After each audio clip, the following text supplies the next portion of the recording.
She's going to give us a That was the church. Yeah. Alderman, ladies and gentlemen, can I ask the police to stand for the chair of the meeting, Deputy Mayor Alderman Jock Campbell.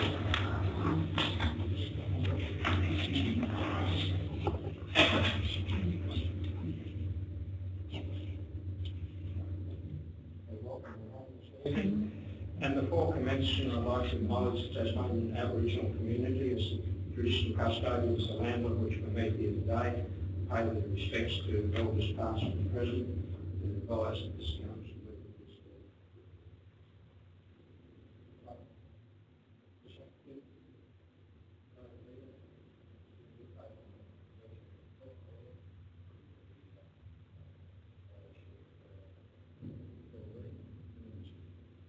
Yeah.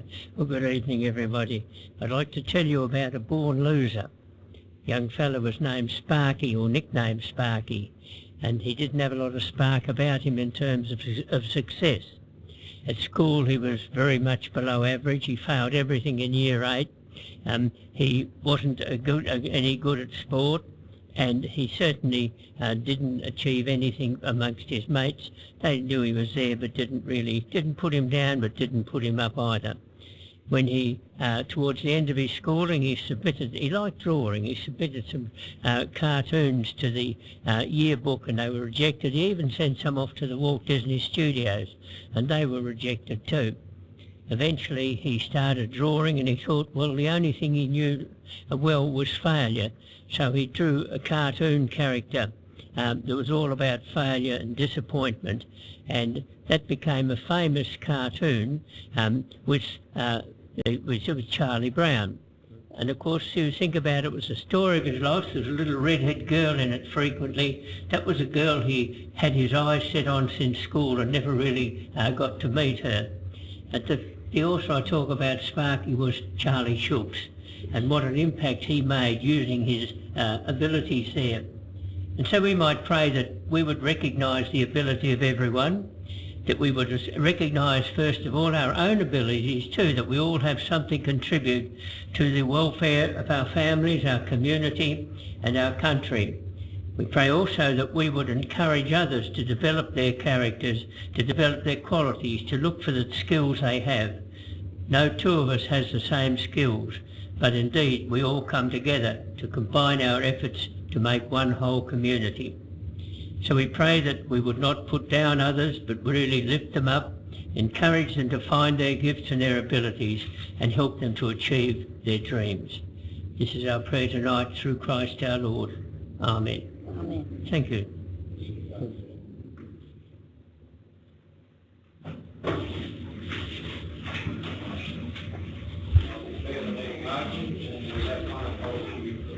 From the Mayor. And item 2, the confirmation of the minutes of the previous meetings. Summit. Thank you, Alderman Chong, Alderman Garland. I'll put that motion. All those in favour?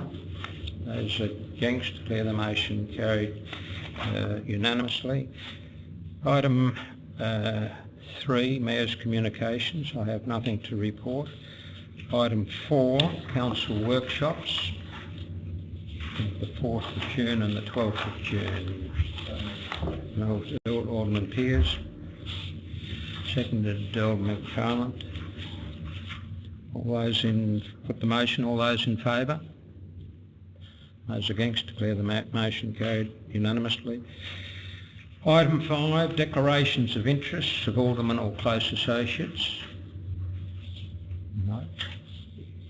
Item 6, tabling of petitions. Mr General Manager. I have none, Mr Mayor. Thank you.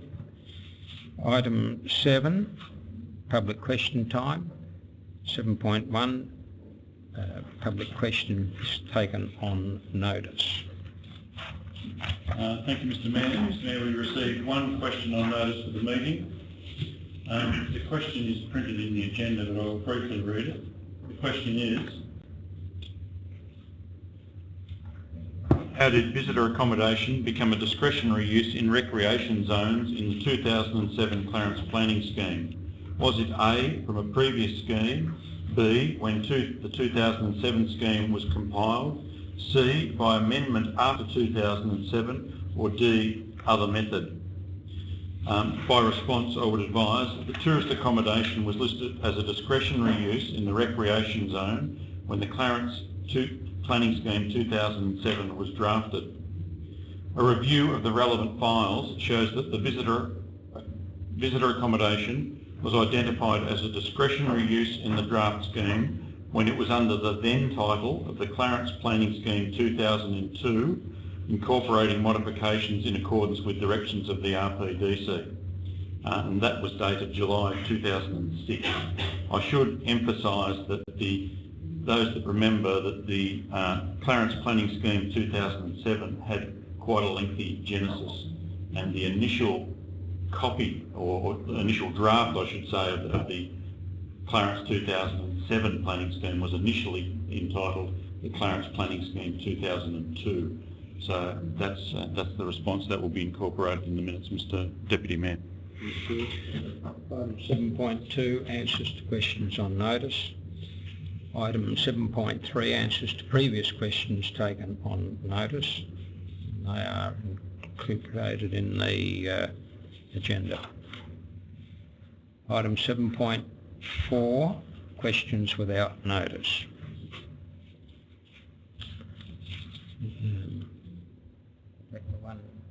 One, please, and if you'd like to come forward to the microphone. It's on? Yes. Mr Deputy Mayor? My name's Denise Hogan. Do you need my address? Okay. My question, with reference to the Clarence City Council Interim Planning Scheme 2015, could the Council please justify the inclusion of the discretionary use visitor accommodation in Zone 18 Recreation when no other Southern Region Council has done so, except for number 1393 Channel Highway Margate in the Kingborough Council area? I have to take that question on notice. Can't answer just off the cuff. Thank you very much, Mr Deputy Mayor. We had another question in front. Mr Edwards first then. Oh. Sachi Yasuda, Milano Road, Lindisfarne. Clarence ratepayers are under no illusion that what we sit through every third Monday is council theatre, merely the stage performance from the council workshop dress rehearsals a week prior. Council workshops exist to ensure aldermen are informed. Question, this is order. Question please, not a recital. This is just a bit of context for you. To enable, are informed in order to enable robust discussion and decision making at council meetings, not to be used as a means of excluding ratepayers, obscuring transparency and dodging responsibility.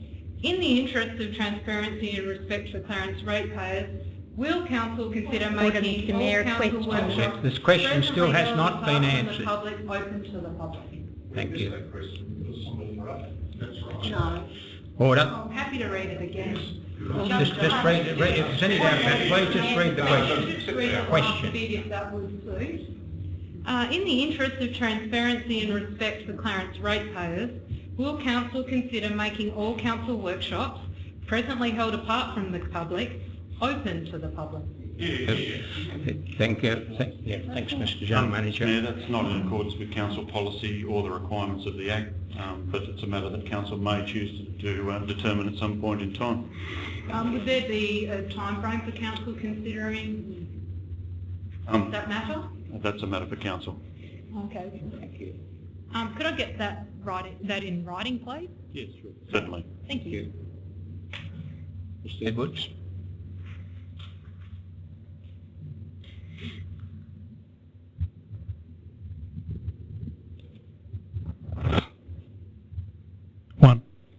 Thank you, Mr Chairman.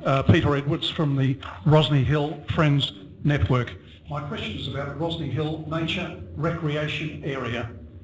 I want to quote the Mayor in a statement in the media and then give you the question, if I could. It's very brief. 26th of March 2014, the lovely restaurant, public viewing areas and tracks and trails on Mount Nelson are pretty much close to what we have in mind, as long as it's empathetic with a nature recreation reserve. and Council is keen that it remains that way. Mr Chairman and Alderman, my question is,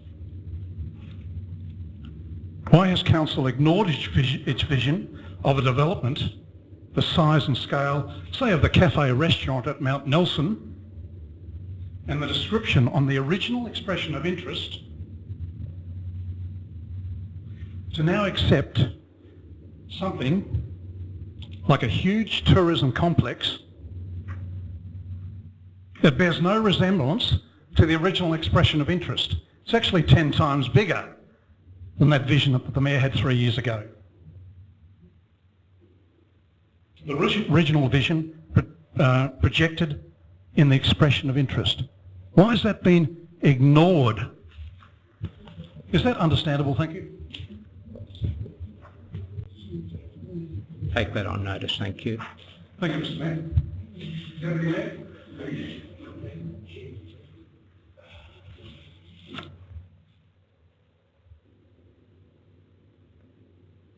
Mayor. Michael Fick.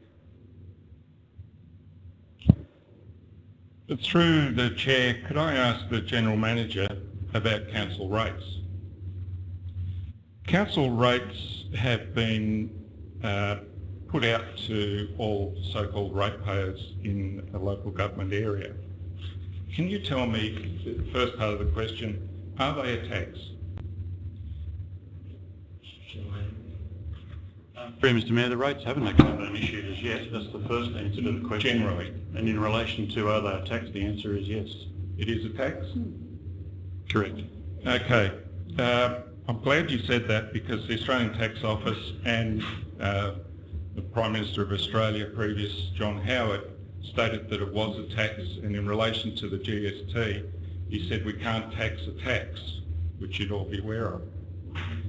Can you can you tell me where you get your powers to tax, as all that I've read says that local government cannot tax, only a state government and the federal government can tax.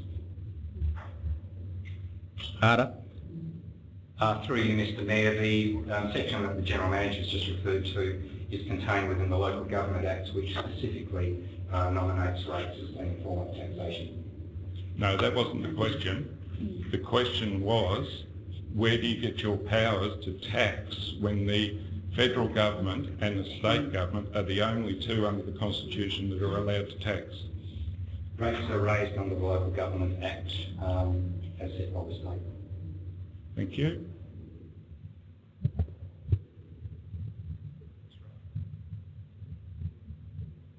Edwards, further question? Thank you, Mr Chairman.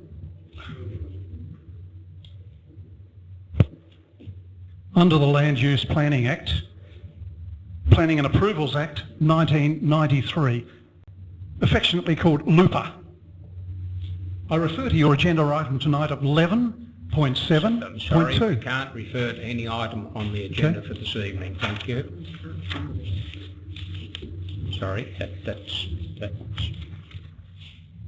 no question? Just under Council's standing rules for question time, we can't ask a question in relation to a specific item on the Council agenda. Sorry. Any further questions? Front again, thanks. Thank you, Mr Chairman. May I submit the exact wording of my question? Yes, thank you. It's appreciated.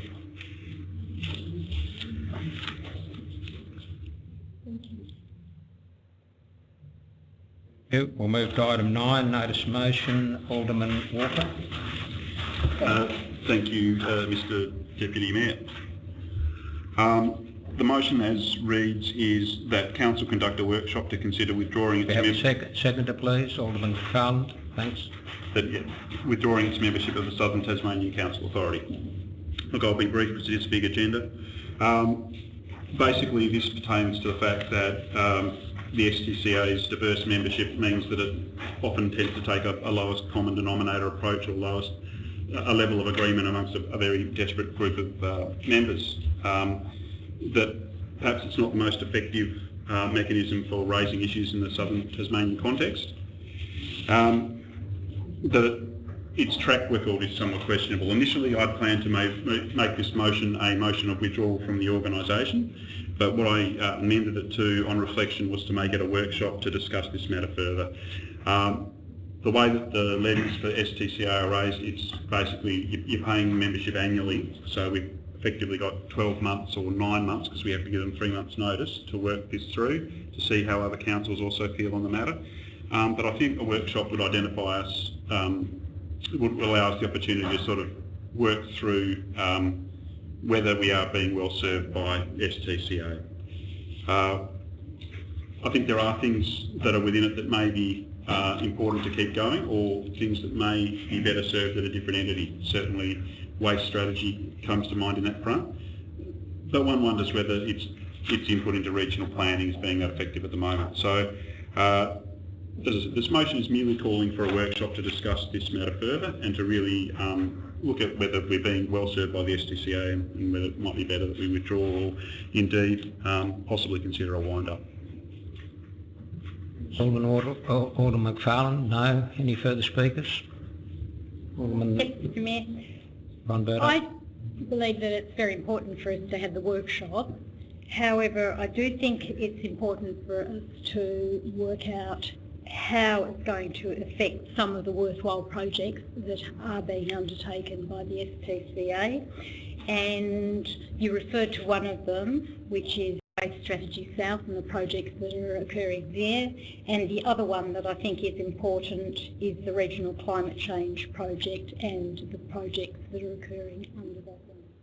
So definitely think that we need to look at the STCA in general, but certainly in relation to those particular projects that they've been undertaken. Yes. I totally agree with Alderman Walker's motion. Now, I'm not saying we should withdraw, but I definitely think a workshop on these points.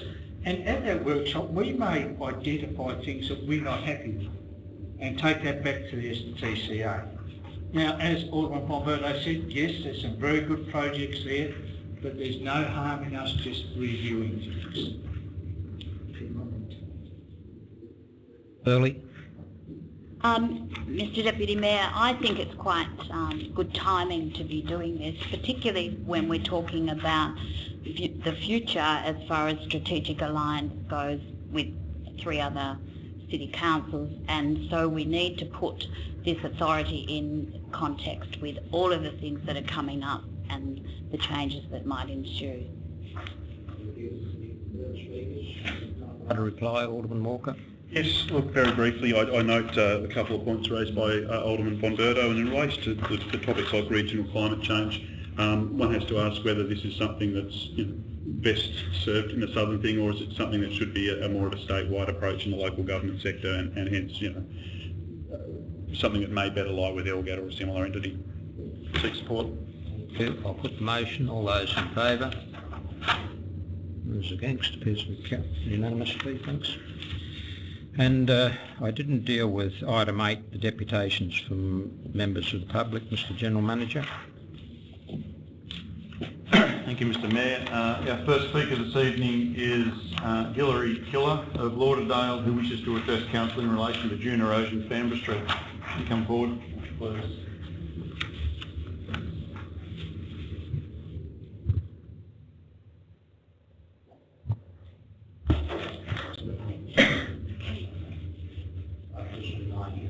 Uh, 3 minutes and then 30 seconds to wind up. Thanks.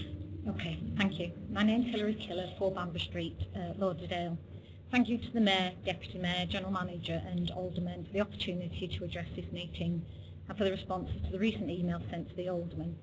I've been asked by Mark and Karen Killer, my brother and sister-in-law, 4 Bamber Street, Lauderdale, to read out the following statement in regards to the critical issue at their property due to sand dune erosion and safety concerns for beach users. Unfortunately, Mark and Karen are unable to attend this evening. A number of aldermen have visited the property and witnessed firsthand the effect the dune erosion is having on the property and the beach in general, and I am sure you can appreciate the huge amount of ongoing stress and anxiety this is causing. When we purchased the property in 2013, we diligently researched coastal erosion and climate change reports in relation to this area and believed then, as we do now, we had found a little piece of paradise.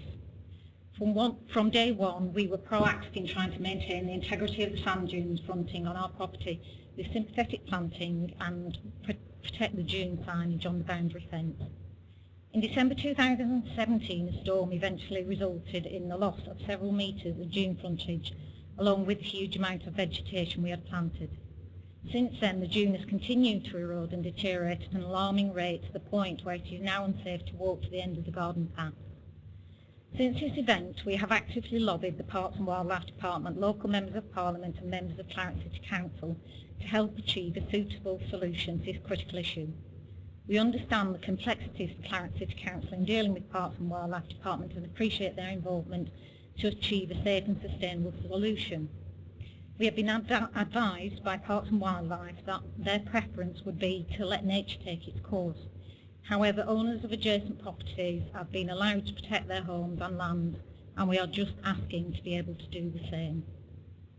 Throughout all these discussions, we have been respectful in our approach to people and processes and have done everything that has been asked of us by various organisations.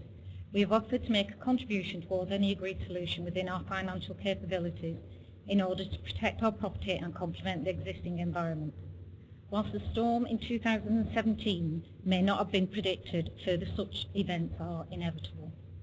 We are now at the stage where we are desperately seeking help in achieving a sustainable solution before further loss to our property and further impact on the beach. On a personal note, it has been distressing for me to see the deterioration in my sister-in-law's psychological and physical health. Karen is up 2 and 3 times a night during a high tide to check on the front of their property. This is not only exhausting but dangerous. If this continues, it will have a long-term impact on her health. I've only been in Tasmania, as you can tell from my accent, for a short period of time, but from what I've witnessed today, you appear to be a proactive council, and I know you will want to help to achieve a solution to this issue sooner rather than later. Hence, I am sure common sense will prevail and a way forward will be achieved. Thank you for this opportunity to be able to represent Mark and Karen, who I know would have preferred to have delivered this in person.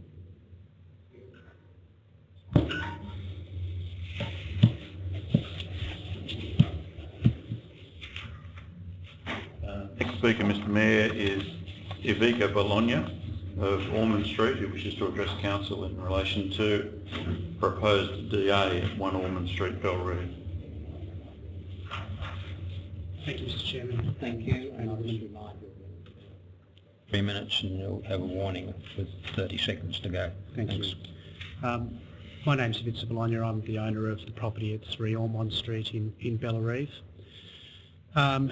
Well, there's 2 properties on that property. Unit 2, number 3 Ormond Street is my family home. And Unit 1, number 3 Ormond Street is presently occupied by my wife's elderly parents. We fully understand and appreciate that the larger allotment at 1 Ormond Street, and particularly at the rear of that property, is attractive and conducive to development.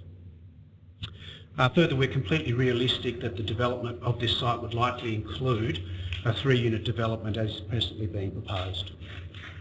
We also understand it to be very likely that what would be proposed for the rear of the property would be 2 2-storey developments as are proposed. However, the present development is of such a scale and bulk that it represents a considerable overdevelopment of this site. Each proposed unit is around 23 squares and includes 4 bedrooms, 2.5 bathrooms and a double garage. These are large houses, let alone large units. The consequence of such large proposed units is that a significant portion of this development sits outside the existing building envelope and unreasonably affects the amenity of our property. In recommending that Council reject this proposal, Council's planner has identified the unreasonable loss to the amenity of our property as a result of this proposed development by the unreasonable reduction in sunlight to both the habitable rooms of our family home and its private open space, the near complete loss of the current expansive views over Kangaroo Bay, the Derwent River and Mount Wellington from both of the properties on 3 Ormond Street, and the separation and that view is replaced by a closed-in view of the 2 large two-storey developments on that block. and the separation of the proposed developments being incompatible with the other residences in the area, those findings being largely consistent with the representations that we made. Since lodging our objection, we have spoken with the developer and outlined our concerns about the development's impacts on the amenity of our properties. Whilst we have made our opposition to the present development pretty clear, we see no reason why some reasonable adjustments could not be made to reduce the size and or design of the proposed development. Noting that the block size is generous, regularly orientated and near flat, there is simply no reason why two well-proportioned units could not be designed to meet the applicable standard whilst minimising the loss of amenity that would result to our property. In concluding, our opposition is not to just any development occurring on the site next door. We're realistic, merely that the current application is an overdevelopment in the site and it results to an unreasonable loss of the amenity from our property. Thank you.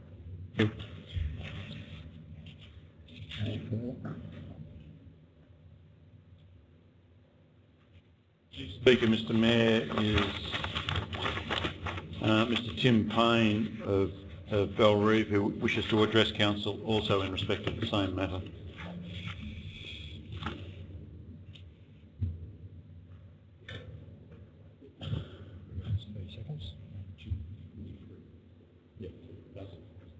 Sure, okay.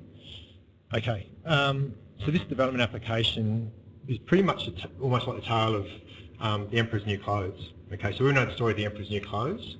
Two tailors designed clothes for the Emperor that were invisible and convinced everyone that if you were incompetent or you were a fool, then you wouldn't be able to see the clothes. So of course everyone was able to see the clothes because you didn't want to be incompetent or be a fool. The criteria which this planning application has been recommended for rejection is based on the Henry Design case, which was a year ago, and that was based on residential density standards. This case recommendation for rejection is based on building envelope and setback standards, which is a different standard. The Henry Design case has some, what I believe are some flaws in the reasoning behind it, which have never been put, never been argued. It has, so basically they're trying to transition the reasoning and approach of that case to this standard. And I don't think you can assess the building envelope and setback standard the same way you assess the density standard. The density standard has very poorly defined objectives. The building envelope and setback has very clearly defined objectives which very nicely align to the performance criteria. The building density over here has very clearly defined numerical specific measurement calculations to assess the acceptable solution and the performance criteria. Most of the other standards do not have that. The building envelope and setback also do not have that. So you cannot take that same approach and apply it over here. If you look at the planning scheme in itself, if you look at sections 8.7.1 and 8.8.1, and you also look at the definition of an objective, of a standard, you will see that there is a clear link between the acceptable solution and the performance criteria, which the Henry case did not make any link at all, and they did not look at any of those arguments at all. So those arguments haven't been put forward. So we continue to follow the case of this Henry case and keep applying this approach to other standards, and I'm arguing that that's not appropriate. If we look at the 4 recommendations for rejection, loss of overshadowing, loss of sunlight, they are formed by the sections of the building that comply with the standard. So if you remove the rear setback variation from our design, that overshadowing and sunlight reduction will not change. It will remain the same. So removing the rear setback variation from the building envelope will not change that. If you look at the separation from dwellings, the model that we've put forward is actually a better separation of dwellings than the acceptable solution. The acceptable solution says you can build to the boundary line. We're 3 to 4 metres in from the boundary line. It says you can be 4 metres from the rear boundary. We are 4 metres from the rear boundary. In the town planner's assessment there, they've said that we should be 16 metres in comparison to the neighbourhood area for separation of dwellings. At the rear of the boundary, we're around about probably 50 to 100 metres from the rear dwelling. There's no dwelling at the rear of our property. There is a school there. The visual impact, they've looked at the total visual impact of the complying section of the building and also the setback area, rather than looking just at the setback area. I would argue that we should stop using the Henry Design case and just blindly applying it to everywhere, and we should stop saying that we can see the Emperor's clothes. No further speakers, Mr Mayor. Thank you. We will move to item 10, reports from outside bodies. The first one is Southern Councils Authority. There's no quarterly report to report on. This next one is the Copping refuse disposal site, and the quarterly reports are attached if someone would like. Thanks. So moved. I'll put that motion. All those in favour? Those against, declare the motion carried unanimously. The Tas Water Corporation, there are no reports. So, item 10.2, reports from council and special committees and other representative bodies. I have the Deputy Mayor, I have the minutes of the Belridge Community Arts Centre, the last monthly meeting, Wednesday the 13th of June. Mayor, on behalf of the Minister of the Cultural History Advisory Committee, as on the 30th of March.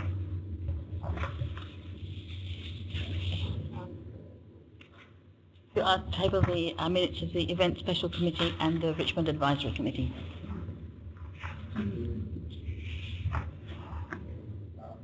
Cycling South, 17th of April.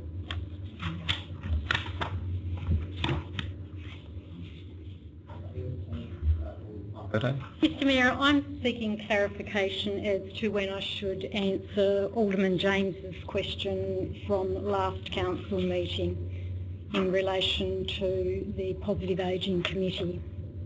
Should I answer it now or should I answer it at 12.3? More appropriate when the item comes forward. Thanks, Alderman Von Verto. Any further reports? If not,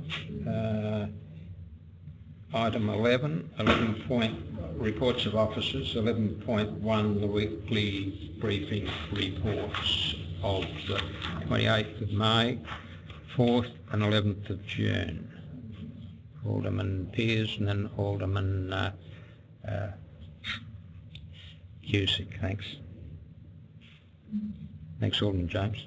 The weekly briefing report of the 4th of June 2018, and with reference to the Lauderdale boat ramp at line number 9, my question through you to the appropriate officer, in paragraph 2, Mr Graham, it says, amongst other things, that once the engineering documentation is complete, this will be provided to Crown Land for approval and then submitted for development application. Also in the penultimate paragraph, we are endeavouring to have the access and readiness for the coming summer. Is Mr Graham in a position to advise that when will the engineering documentation be completed and how long would it take for Crown Land to provide advice for work to commence? Through you, Mr Mayor, I'll have to take on notice in terms of when the drawings will be complete. I understand it's a couple of weeks.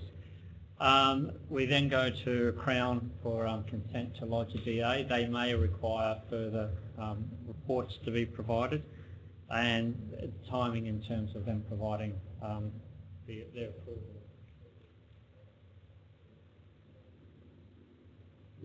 Supplementary, are we intended to give them a bit of a shake-up on this, because this issue, as you know, has been ongoing, and my understanding is that Crown Land needs a bit of a prompt in relation to this issue.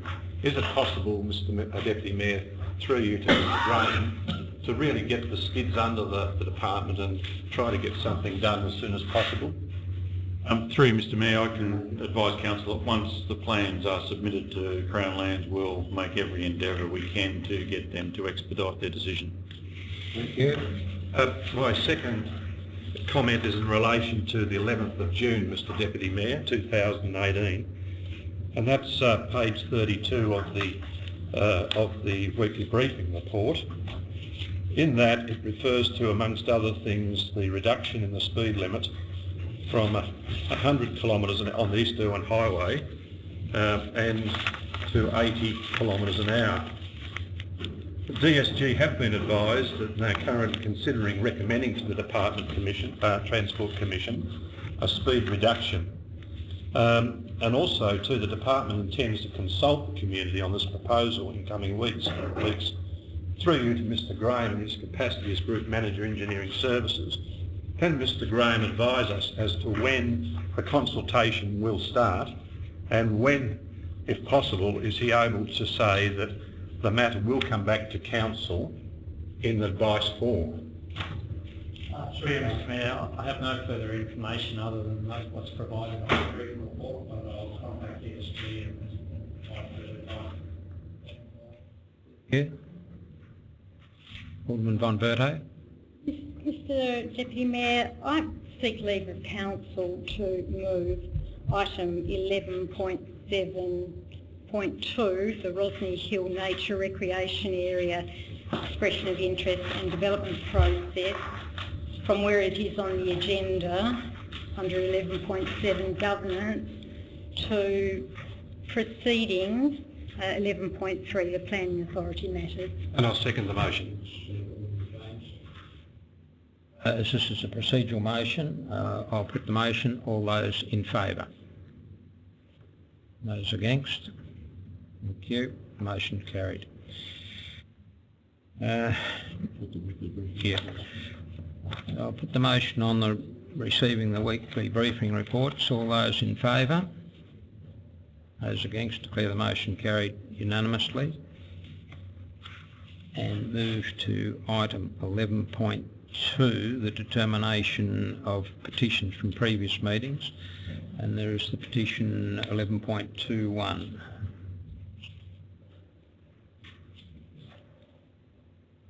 I'm more than happy to move the motion and follow up with a question. Thanks, Alderman James. Through you, Mr Mayor, to the General Manager of the Clarence City Council, the advice of the public meeting being held on the 17th of July at the Rosny Bowls Club, and there is a procedure here that has been spelled out in relation to what the statutory process entails. Is it the intention of Council to call from the meeting proper the election of a chairperson?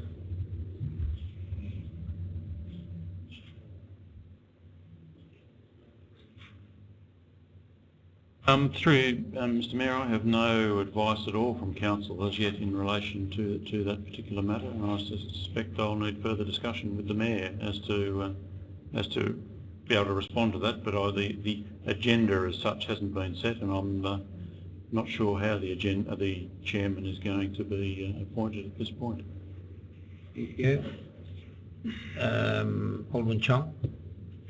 Thank you, Mr Deputy Mayor. I think the process is well laid out and should be supported. Further speakers? Alderman von Berthe.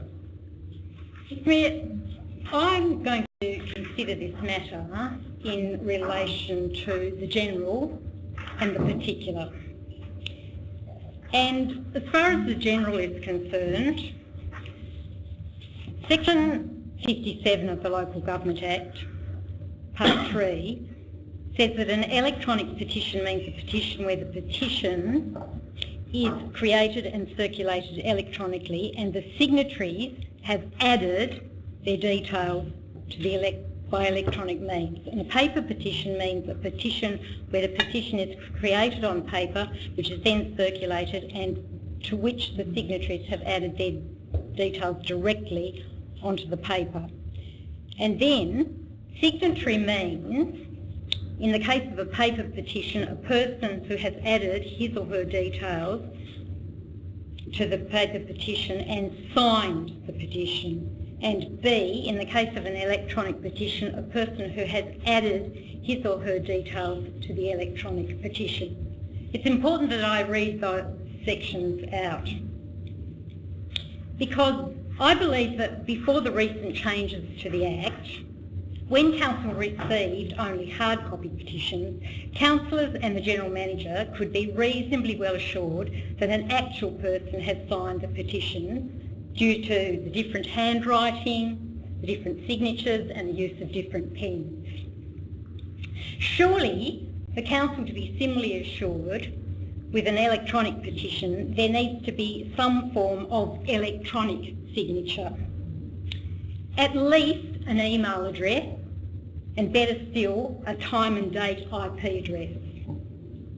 The General Manager at the last meeting, in answer to my question as to whether authentication of electronic signatories needed to occur, said that it was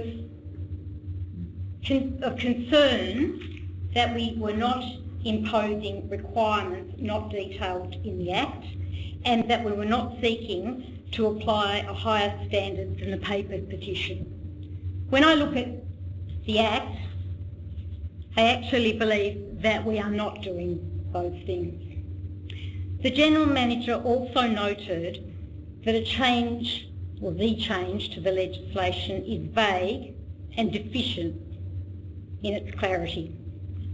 And I actually believe that it's beholden on Council to push for legislative clarification as to section 57 of the Act. Councils need to be clear. They need to have guidance and comfort that the petitions they receive are bona fide and legitimate. In relation to the particular, I believe that this petition needs more time to determine whether or not it's compliant with section 57. We've only had 21 days and we are able to have 42 days. Council actually needs more time to determine if each signatory has in fact added his or her details as required by section 57. The electronic document that Council has received is actually a spreadsheet giving signatures in first name alphabetical order. The actual petition on the website has asterisk fields, and one of those fields is an email address. But the email addresses have not been given on the spreadsheet.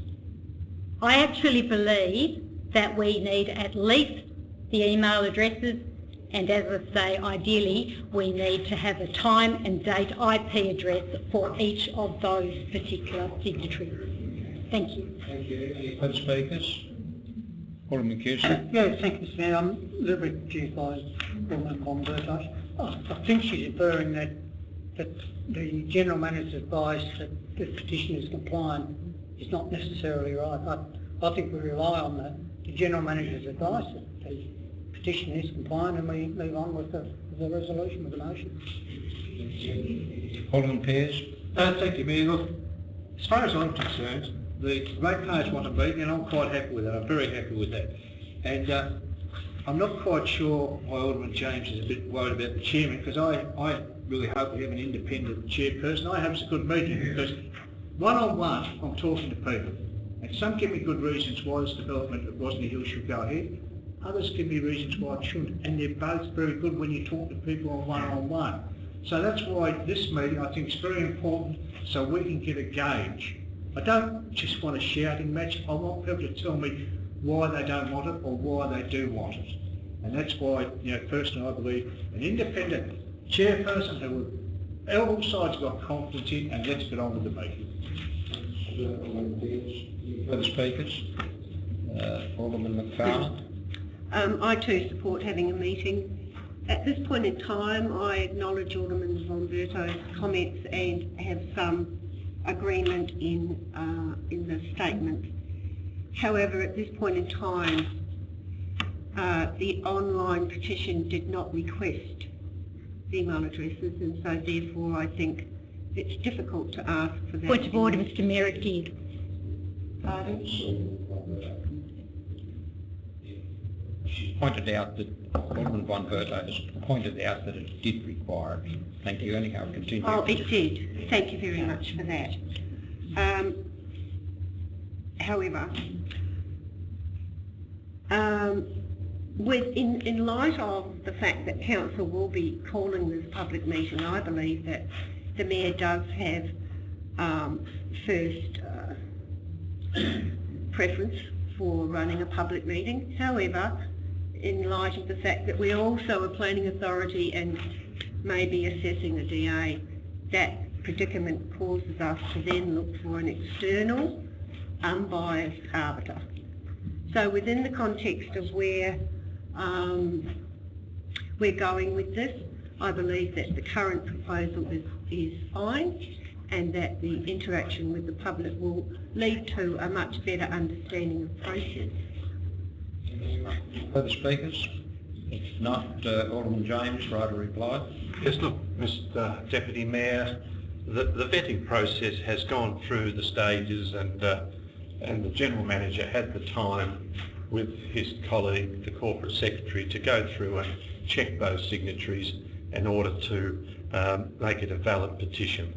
The recommendation, and it's put forward on behalf of the officers, and that is that Council notes the petition and proceeds to hold a public meeting on that on the 17th of July 2018 at the Rosny Bowls Club. Let's get on with it. Let's not pussyfoot around with this other side issues. Let's have our meeting, let the people have their say, and I seek Council support.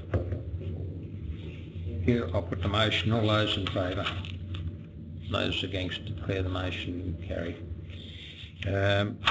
Now, we are going to pass it to 11.72, the Rosny Hill Nature Recreation Area, Expressions of Interest and Development Process. Alderman Cusick, and seconded by Alderman McFarlane. Alderman Cusick. Yes, thank you, Mr. Chairman. I just want a little bit of clarification from the General Manager on this level. Part A says that the Council notes the preferred developer agreement with under developments for Rosny Hill has no further role to play. So we're saying that that preferred developer status is now irrelevant? I don't think we're saying that it's irrelevant. What we're saying is that all of the functions that the preferred developer agreement envisaged have now been completed or are at an end. I don't think we're saying it's irrelevant. We're saying all of the functions that called up have now been completed. Part B, Council notes the General Manager is required by the Land Use Plan Lupa. So Council plays no further role in this within the Act. This is only a decision by the GM. I mean, through you, Mr Mayor, the Act draws a very clear distinction when it's talking about consent being offered in respect of the Council.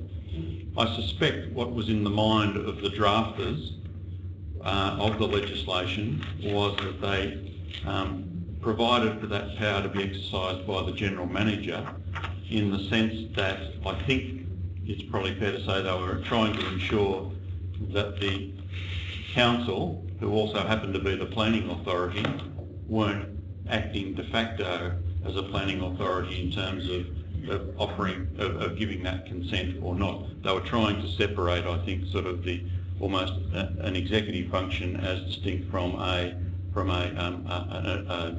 determinative function, if I can call it that.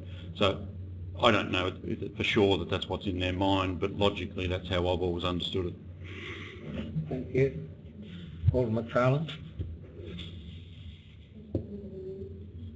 Within the discussion that we've held with regard to this, a number of these agreements were in place quite some time ago and were on hold until such time as process proceeded to the different stages. So tonight's decision is purely following that process by which we have already agreed to the preferred developer status as per an agreement we've already been in place for quite some time. Mr Deputy Mayor, I think this recommendation is a no-go. It doesn't say anything other than notes that the preferred development agreement with Hunter has no further role to play. We're noting it. And on the other hand, it seems as though that the stage 4 agreement has not proceeded because it didn't meet those provisions of the 60-day lodgement, etc., back in 2015. So why are we noting that the preferred development agreement with Hunter has no further role to play when in fact it doesn't, because the stage 4 agreement has not moved to the extent that it's met those proposals that have been outlined in 2015. On 336 of the officer's report at 2.4, Hunter Developments lodged the DA in 2018, 24th of April. The DA covers proposed development that differs to the original proposed in 2015. The proposed development has been refined over an extended period from original proposal following a consultation process.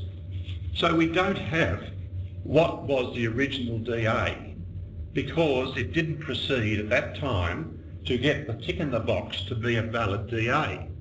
And also too, the actual recommendation that in Part B, the Council notes. What's the point of noting? If it had said, we agree with it, fair enough. But by noting it, it's nonsensical. It doesn't mean anything other than it would appear to say that Council has noted that there was a bit of a, and I use these words fairly carefully, a bit of a stuff-up back in 2015 because it was more of a verbal arrangement with the developer that the preferred developer status would continue, and it hasn't because of the very nature of Part A. Under C, the Council notes that a Stage 4 agreement has not been entered into, and the Stage 4 agreement is actually covered under 2.6 on 336, where it provides for the granting of permission to lodge the development application and the proposed site lease terms and condition with ministerial approvals. I have in front of me a copy of the ministerial approval of Matthew Groom dated the 23rd of December 2015. He says, and I quote in the penultimate paragraph, I am pleased to provide landowner consent for Hunter Developments to lodge a development application for assessment under the Land Use Planning Approvals Act in respect to the leased area.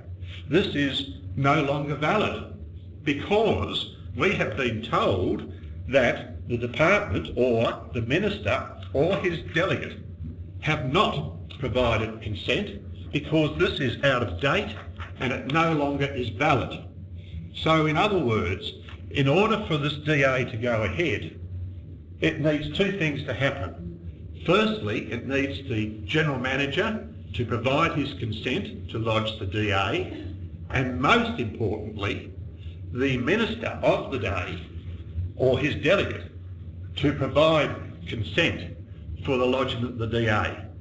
I'm advised that that has not happened, in particular in relation to the Minister, and the Department has advised, I have heard on a verbal basis, that the Department has not agreed or has not supported or validated the arrangement that appeared by correspondence on the 23rd of December 2015.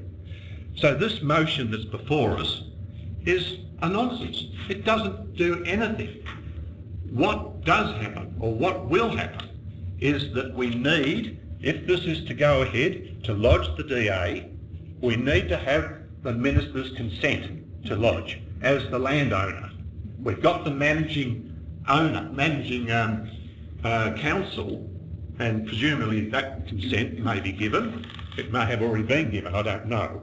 But the ultimate point of this whole exercise is the ministerial or his minister or his delegate to provide the consent. If that doesn't happen, the DA goes no further. It's end of the story and out of question. Any further speakers? If not, write a reply. Alderman Pearson. Thank you, Mr. Deputy Mayor. I mean, I understand to some extent what Alderman Jones is saying, but we're not making a decision here. We're simply noting that what this is telling us is that we've been advised that this is now fact, and as I understand also, new ministerial approval must be granted. But again, we're not here to provide ministerial approval. Alderman Simply Piercy, the General Manager will just hold. The General Manager will just clarify that for you. Thanks. I just want to clarify, Mr Mayor, that we haven't yet been advised by the department as to whether or not they consent to the application being lodged. I just want to clarify that for Council. I have spoken to them in recent days, asking them for a response one way or the other, but as yet have not received a response. I did indicate to them today that it's about time we got a response one way or the other, and did request that their response be provided to Council in writing.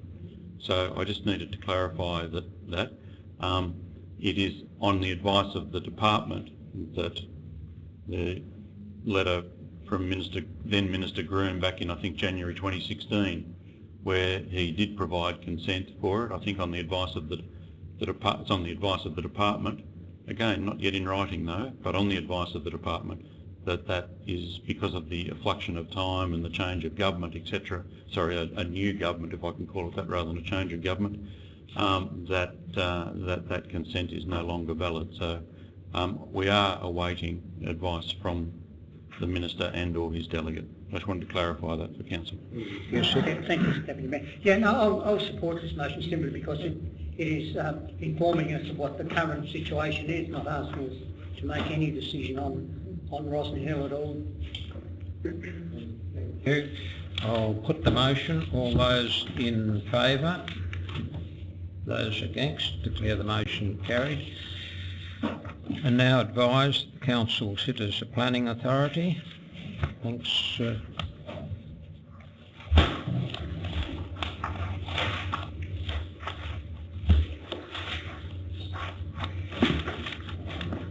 Item 11.31, a development application at 3172 South Arm Highway outbuilding. Alderman Chong and Alderman McFarland. Alderman Chong. Fairly straightforward. I think the advice and conditions with the approval are appropriate. Parliament? Oh, again, another standard application. It's typical for these areas to have buildings in place prior to a DA for a permanent residence. Thank you. Any further speakers? Alderman. I note that the shipping container on that site is to be removed. Is that my correct interpretation?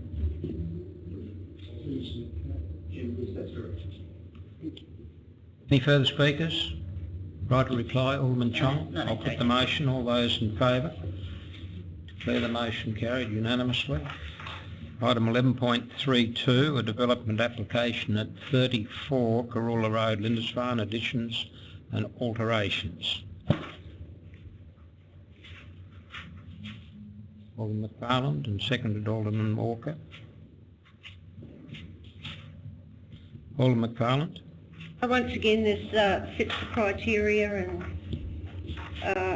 though from my point of view it is a really sizeable addition to a current permanent residence, so it will be interesting to see how it blends in with the character of the area. Yeah. Alderman Walker. No? Any further speakers? If not, right to reply. I'll put the motion. All those in favour? Those against? Declare the motion carried unanimously. Item 11.33. 14 Blossom Crescent, Cambridge, a dwelling. So,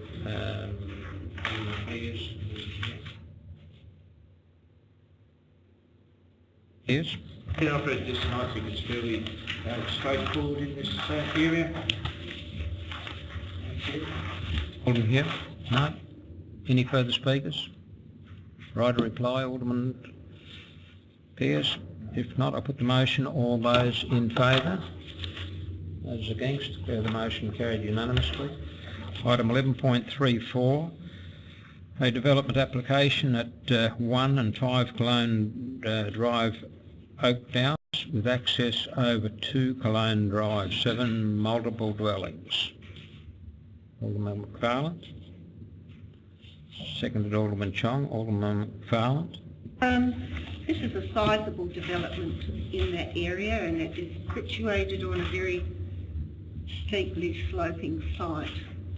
The conditions refer to stormwater standards and the need for ongoing landscaping protection, and I'm hoping that within the conditions which are set to be for landscaping in perpetuity, because of the steepness of that slope, there is a real need for a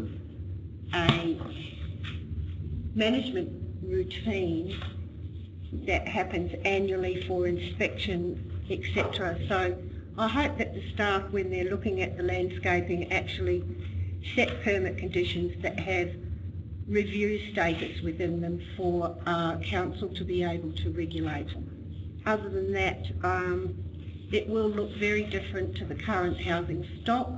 However, with that landscaping, hoping it will settle it back into the hill and create a really nice setting. Just briefly, thank you. Obviously, stormwater is a major issue in this area, as is highlighted in the report.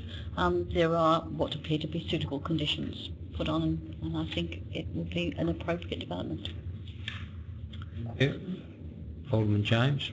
Thank you, Mr Deputy Mayor. On page 82, it refers to an acceptable solutions that the deck on Unit 8 is located 3.5 metres in a private open space, and the deck does not comply, on Unit 9 does not comply, as the deck is located 5 metres and Unit 10 similarly. In the performance criteria, through you to Mr Lovell, on page 83, it refers to, amongst other things, the proposed decks are elevated above the private open space and will be located in proximity to the boundary which defines the private open space. How is it then that in the performance criteria it says that the topography of the site, being steeply sloping down from the north, doesn't impact or doesn't therefore direct, being directed over those adjoining properties, and therefore views will be minimised? How is that when it's looking down onto the property in question, when in fact the performance criteria obviously refers to the boundaries, the balcony and decks being of such a nature that not to impinge on the adjoining property? Could you please explain, please? What we're trying to get in the report is that because the elevation above the view is over the view lines, we just discussed in the second paragraph.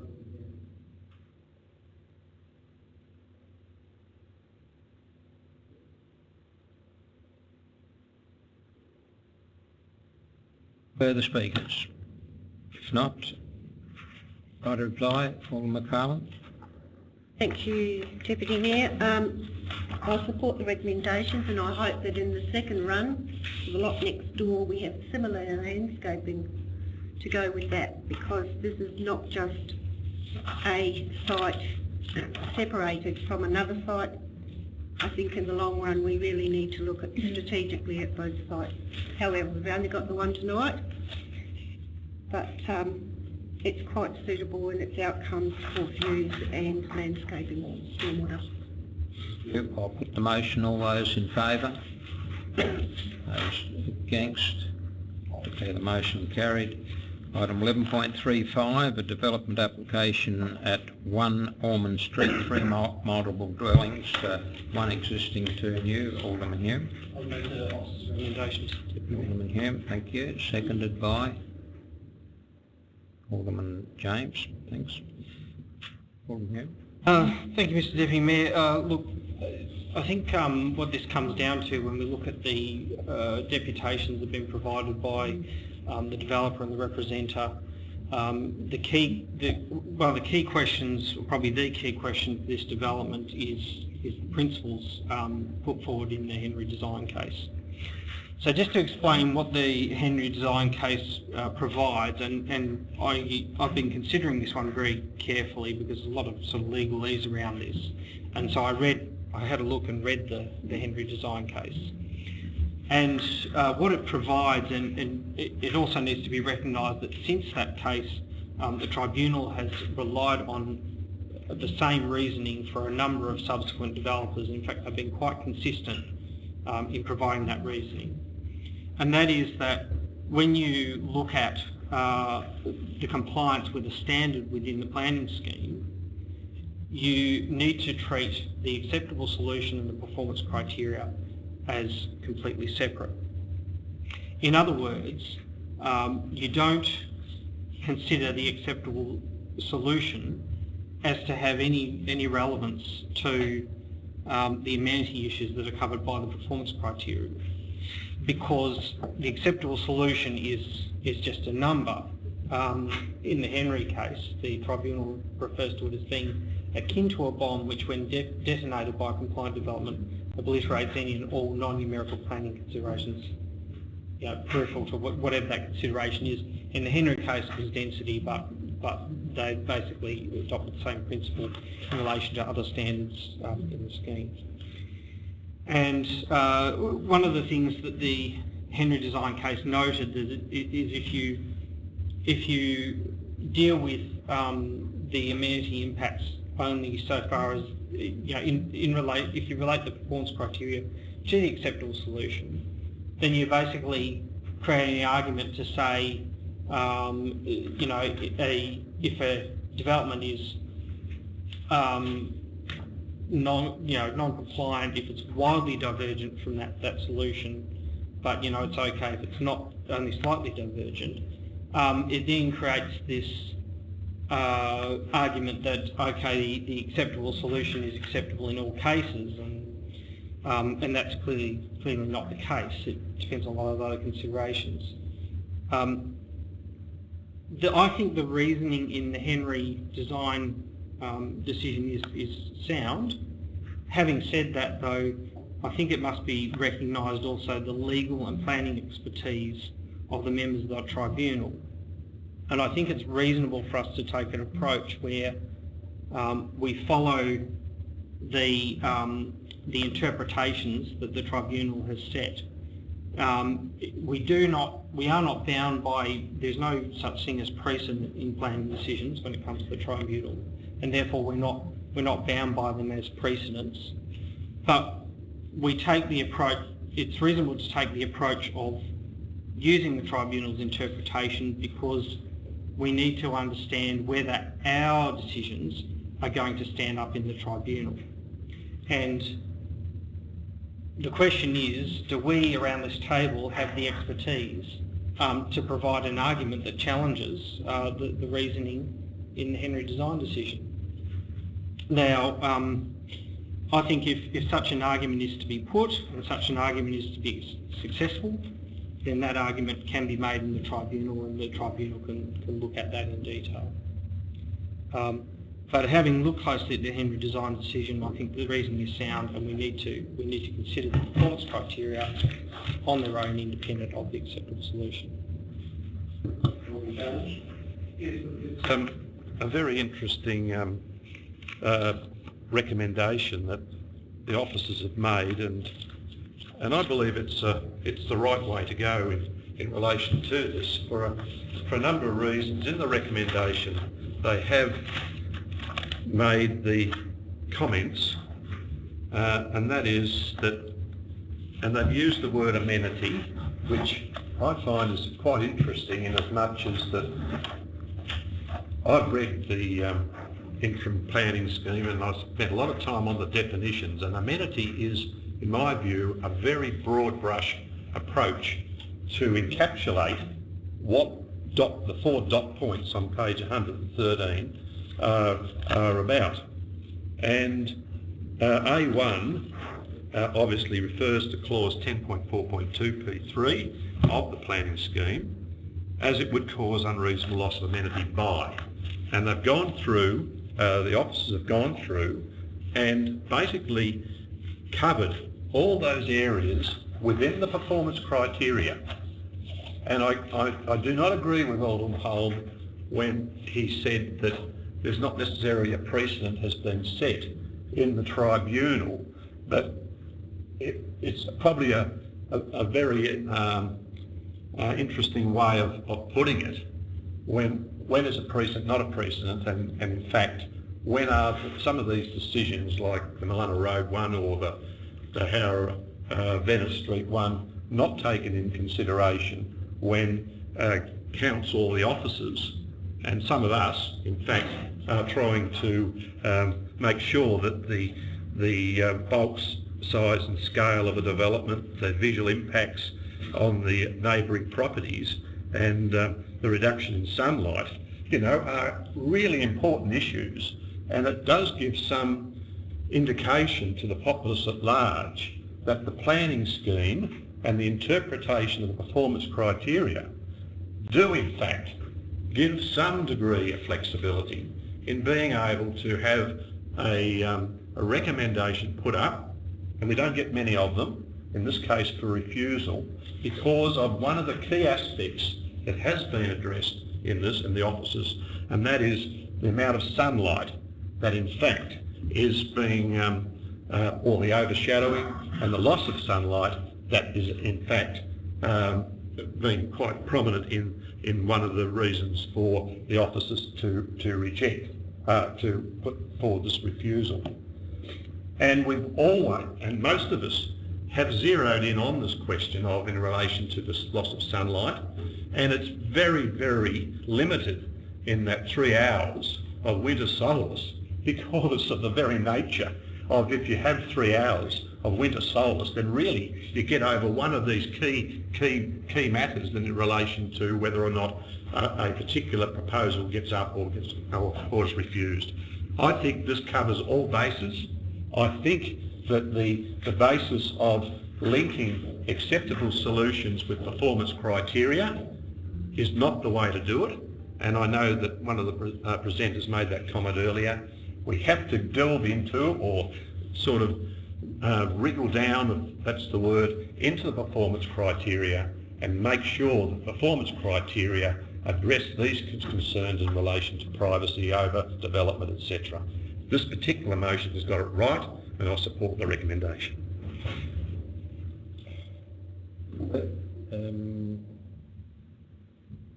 Alderman Thurley.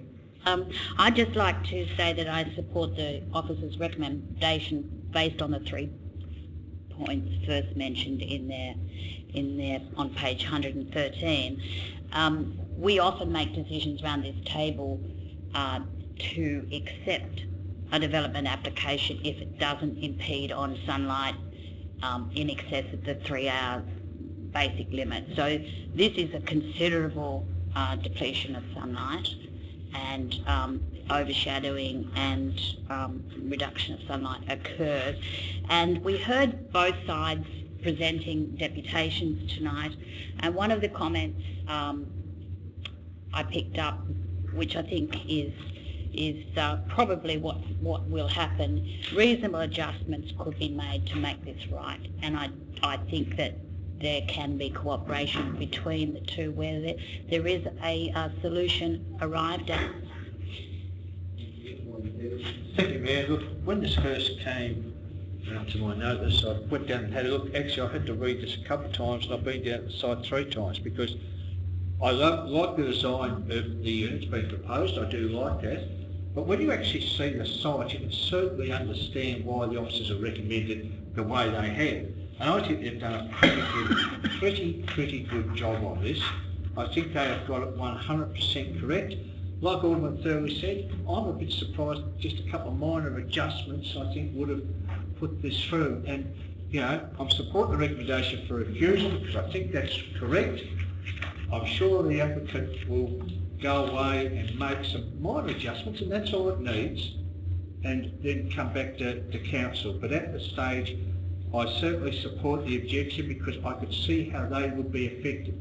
A lot of what Alderman James has alluded to tonight, and I think the officers have definitely got it right. Further speakers? Not Alderman Walker. Thank you, Mr Mayor. I suspect this isn't going to... I suspect the officer's recommendations are imminently about to be passed. Should they not be, one way or the other, it's a matter I suspect that we'll be going to appeal. As being talked about, the precedent that isn't a precedent, I think that the norms of planning schemes are still evolving, and this is something that will be skewing one way or the other, and has a bit more time to go because we're still rather in the infancy of the interim planning scheme. As I said, I expect it will go to appeal. I shouldn't prejudge that, I suppose, but I would hope that that would lead to a mediated outcome. I would note with this particular proposal that with planning schemes you can design something that fully complies and can be an as-of-right development that will often have far more of an impact, far more deleterious for surrounding properties than what may be something that is proposed that neighbouring properties may not wish to see developed. So that's something that needs to be borne in mind. But I would hope that through an appeal process things would happen at the mediation level and a resolution could be found sooner rather than later. Further speakers? Mr Deputy Mayor, sorry. I've recently actually looked at Page Seeger Lawyers' Environment and Planning Update in relation to this particular principle, if you like. And it is important to note, as Alderman Hume actually noted, that there have been 4 other planning decisions by the Tribunal in relation to or following on from the Henry Design planning item. And just for clarification, Henry Designs actually relates to 6 Fen Street, which was a Clarence development application. And also there's another one of the following 4, the Mr Boland versus Clarence City Council, which obviously is also a council decision.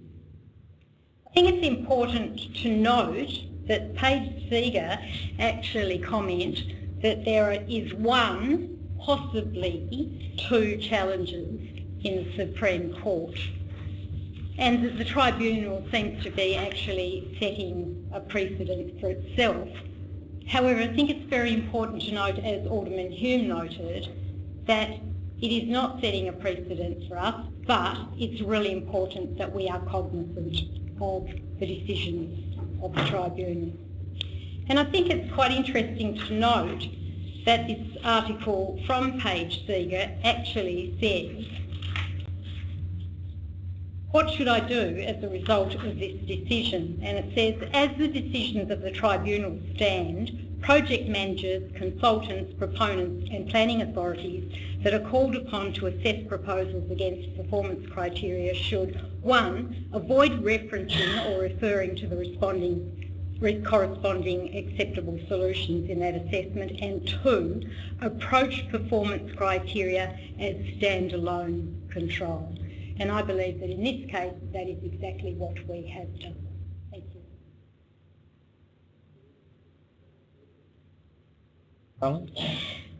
Thank you, Deputy Mayor.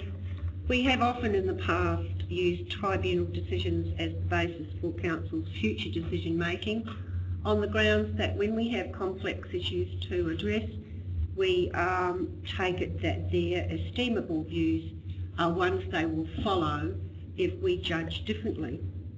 I do disagree with the comments that this decision is based on density.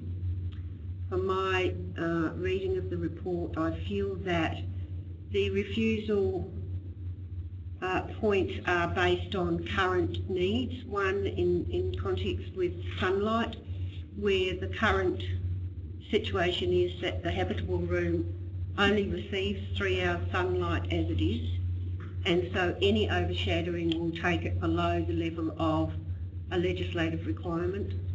The other thing is also in the need for us to preserve private open space. In the past we've had some fairly what looks like small things, additions to a garage, which totally overshadows someone else's private open space and ability to use those areas for what is deemed as normal everyday living, like drying clothes, for instance. So overshadowing of private open space has always been a key item to me of consideration when we look at quality of life within a lot, and therefore even though a DA may fit a building envelope, it doesn't actually mean we get the performance that we want out of that development application. If it is a case that this DA could be changed slightly to accommodate these points of refusal, I would be happy to see that happen. However, in the past, any kind of changes that have led to a refusal, and on those grounds I support the report. Any further speakers? If not, right to reply, Alderman Hume. A couple of quick matters of clarification. First of all, as I mentioned by Alderman McFarlane, that somebody, I'm not sure if you meant me, argued that this was in relation to density. The point I made about was that the original Henry design decision was in relation to density. However, it has been subsequently applied to other standards under the scheme. But the explanation where I was trying to sort of outline that a acceptable solution generally refers to a number, but has no reference to the issues around amenity. This is how the tribunal put it in the Henry design decision. They said a development meeting A1, so in this case it was referring to a specific standard, is deemed to achieve the objectives of the standard, and there is nothing in those objectives relating to the concept of harmony or the determination of compatibility. So that in essence sums up the argument as to why the acceptable solutions and performance criteria should be treated independently. Thank you. Question, all those in favour? Those against? Declare the motion carried, and that completes the planning authority matters. Item 11.4, customer service items that are nil. Item 11.5, asset management. 11.51.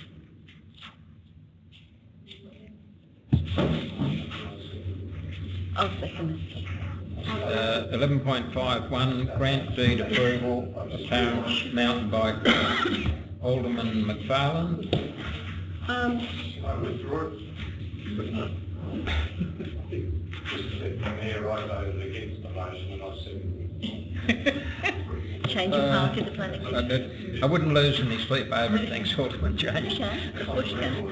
No, it is. The record stands. The record, it's on the recording, and unfortunately, and the record stands, unfortunately, unless council recommitted the whole thing. So, okay, thanks. Alderman McFarlane on the mountain bike.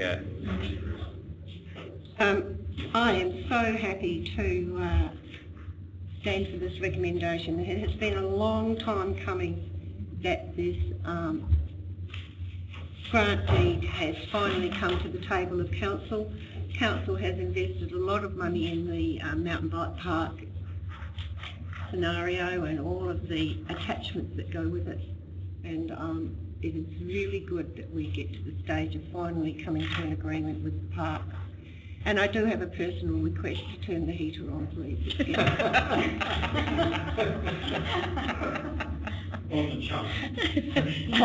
Great outcome. Sign it and finalise it as quickly as you can. Any further speakers? Right, a reply then, Alderman Alderman McFarlane. Nobody's turning the heater on. Thank you. I look forward to further progress in this area, as so do a large number of our residents in the community. Put the motion. All those in favour? Those against, declare the motion carried unanimously. 11.52, Acton Trails and Reserves Activity Plan 2018 to 2022. Happy to Alderman forward this McFarlane. on. Thank you. And seconded by Alderman James. Alderman McFarlane. Once again, the staff has done an exceptional job with this activity plan. I recently attended a Tangara Trail meeting and their agendas fit this criteria. It takes about 2 hours to go through. And so I must also thank the members of the community who put their effort into responding to the consultation for these activity plans that we are really well known for, and the staff that keep the recommendations put forward, working and creating those trails for everybody to use. James? Support the recommendation. Thanks. Thank you. Alderman Lambert. Thank you, Mr Deputy Mayor. I just wanted to make note in the survey that there was certainly nowhere near a majority, but a larger number than any of the other questions opposed to the idea of the art and landscape installations, considering that it was well, the comment said a waste of council funds or it's not a suitable location. However, I have visited a few times to what used to be known as Flirty's Farm, or is now known as Five Bob Farm, and I've brought my my stepkids, down that track, and it's been a really fantastic experience where they sort of look at and interact with all the sculptures, and I actually think it sounds like a really great idea. I just wanted to ask, is that element still retained in the plan?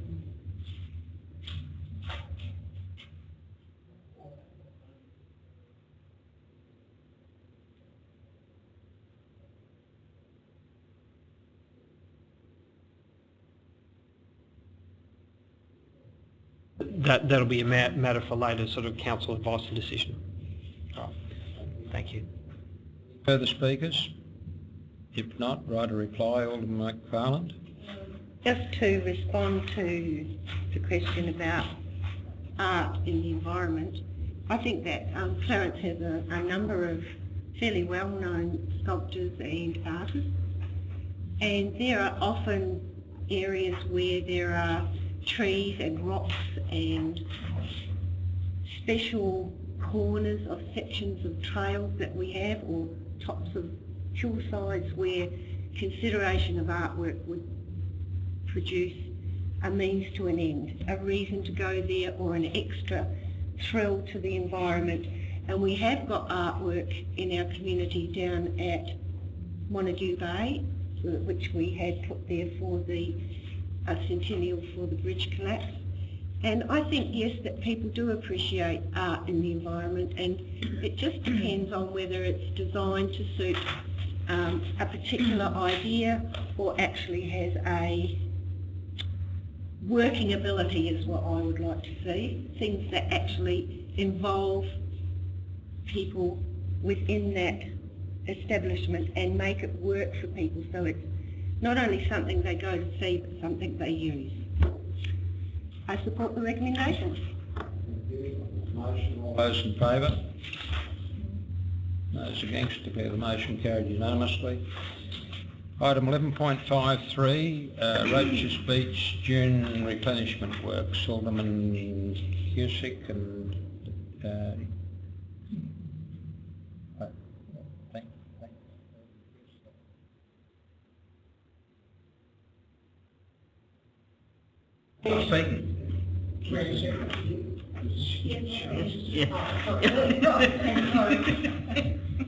I think it's essential an immediate response to the loss of the junior bar remedial work is carried out. And I also think that in relation to C, that the council authorise general manager place a hold on the work seeking necessary regulatory approvals for the design of a groin. That was before my time, that was discussed years ago. I don't think we know how a groin would be a permanent solution, or how many groins we'd need, and I think more work on a permanent solution is required. Thank you, Mr Mayor. Mr Mayor, I'd like to actually make a slight addition to Part A of the recommendation, and so it would read that Council authorises the General Manager to undertake sand replenishment for public safety purposes of the northern dunes at Roaches Beach on Crown land at an estimated cost of $5,000. So putting in the for public safety purposes. I'm happy enough for that, Mr Deputy Mayor, as long as it secures the dune in front of the killer's property. Thank you. Thanks. Alderman Von Verda, do you want to continue? Yes, thank you. Mr Deputy Mayor, I actually believe that we need a clearly articulated policy. And by that I mean a Clarence City Council policy, so that we are actually able to make decisions related to that policy rather than making ad hoc responses. I think that in actually developing this policy, we need to factor in the various stakeholders. So we need to look at the federal government, the state government, council, and the residents in the area and the ratepayers. I think that such a policy actually needs to be in the current context of legal, insurance and financial parameters, but I think that we also need to be looking to the future, and we need to be looking at such matters as legislated indemnity and the roles and responsibilities of the various levels of government, federal, state and local government. I actually believe that most of the work that is required to develop a strong policy has actually been done by this council. We have been leaders in this area, and I think it's time that we actually continue on leading in this area. I believe that such a policy has the potential to deliver a crucial overarching policy setting, and it actually follows on from our existing high-profile climate change coastal strategy, which is known as the Climate Change Impact on Clarence Coastal Areas 2009. And I think we particularly need to focus the policy in relation to financial and legal aspects. Thank you. Speakers, Alderman Hume and then Alderman Jones. I have a great deal of sympathy for the situation that's facing Mr. and Mrs. Killer, and I can fully appreciate that they would be quite anxious and stressed in relation to the erosion that's happened to their property. But to pick up on a point that Alderman Bomberto made, and that was about having a clear and consistent policy rather than making ad hoc decisions. if we make a decision in relation to a particular property, the principles on which that decision and the policies on which that decision are based are very important. Now, in this case, the point is being inserted into the motion. This is for public safety purposes, because the dune presents a risk to, people who might approach it, or kids who might play and dig in the sand. Those sort of risks are what we're ameliorating.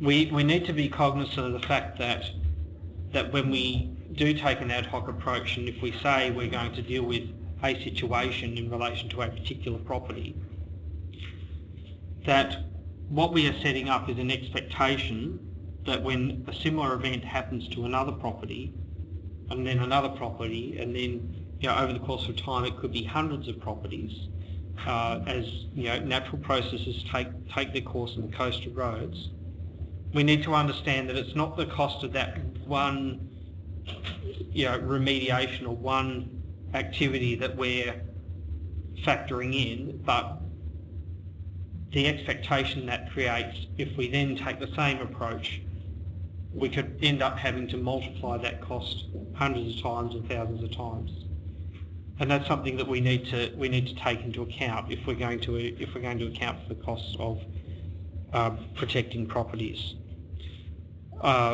That's one of the reasons why it is important to consider these matters carefully and to come up with a very clear and concise policy, taking into account all the different legal factors.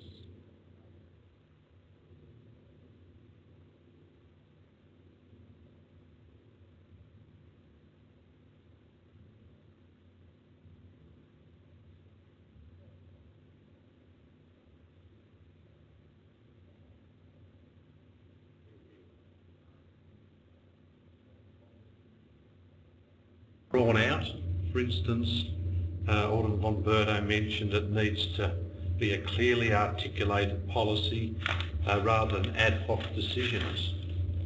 And also too, the stakeholders need to be federal, state and local.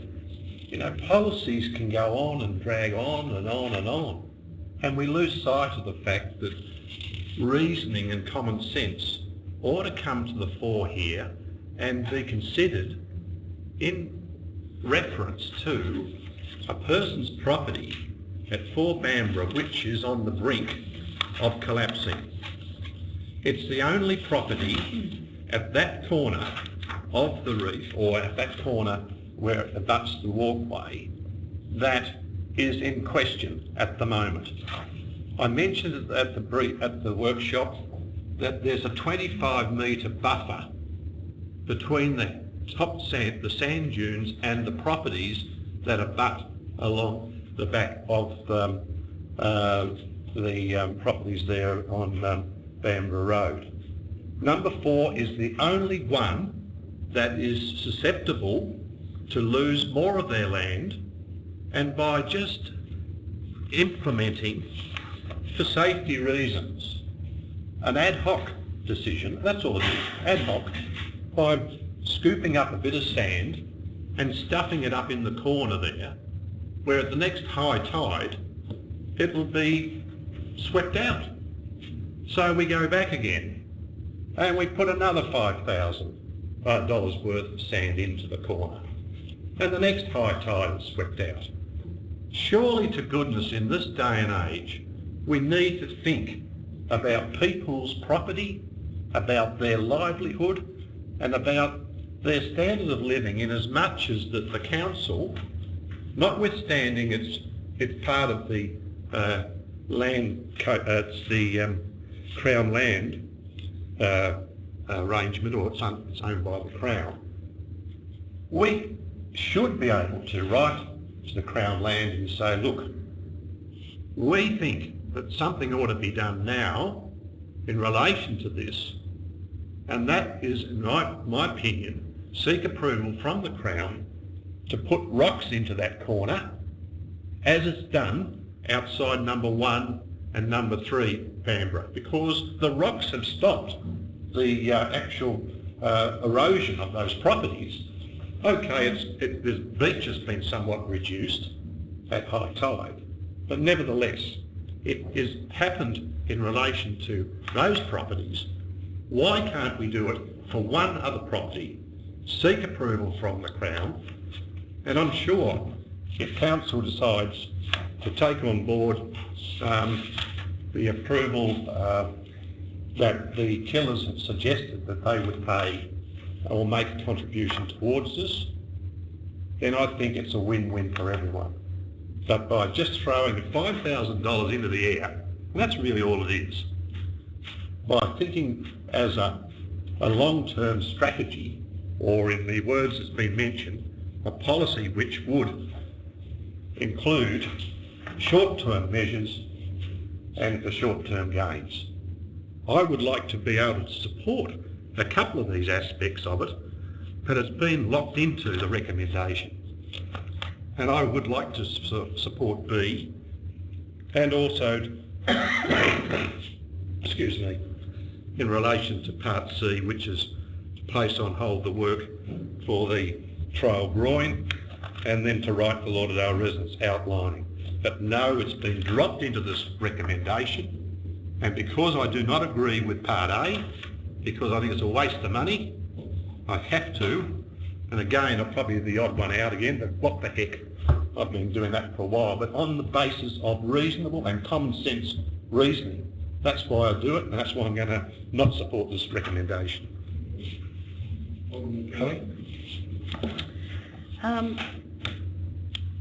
On page 227 and in relation to item G, all of those factors are so relevant.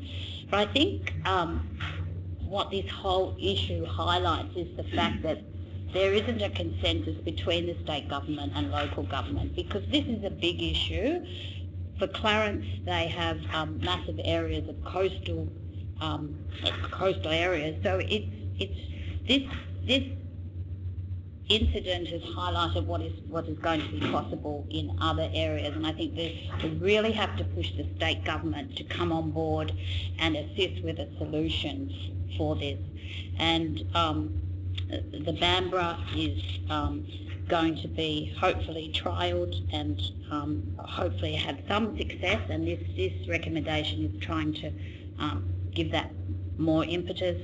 The short-term solution of replenishing the dunes is, yes, it could well have to be repeated, but I think in this report it was indicated that that would happen on a regular basis if this situation arose, so there is got to be provision in budgets for this to occur until a proper solution has been developed to stop this occurring at this site.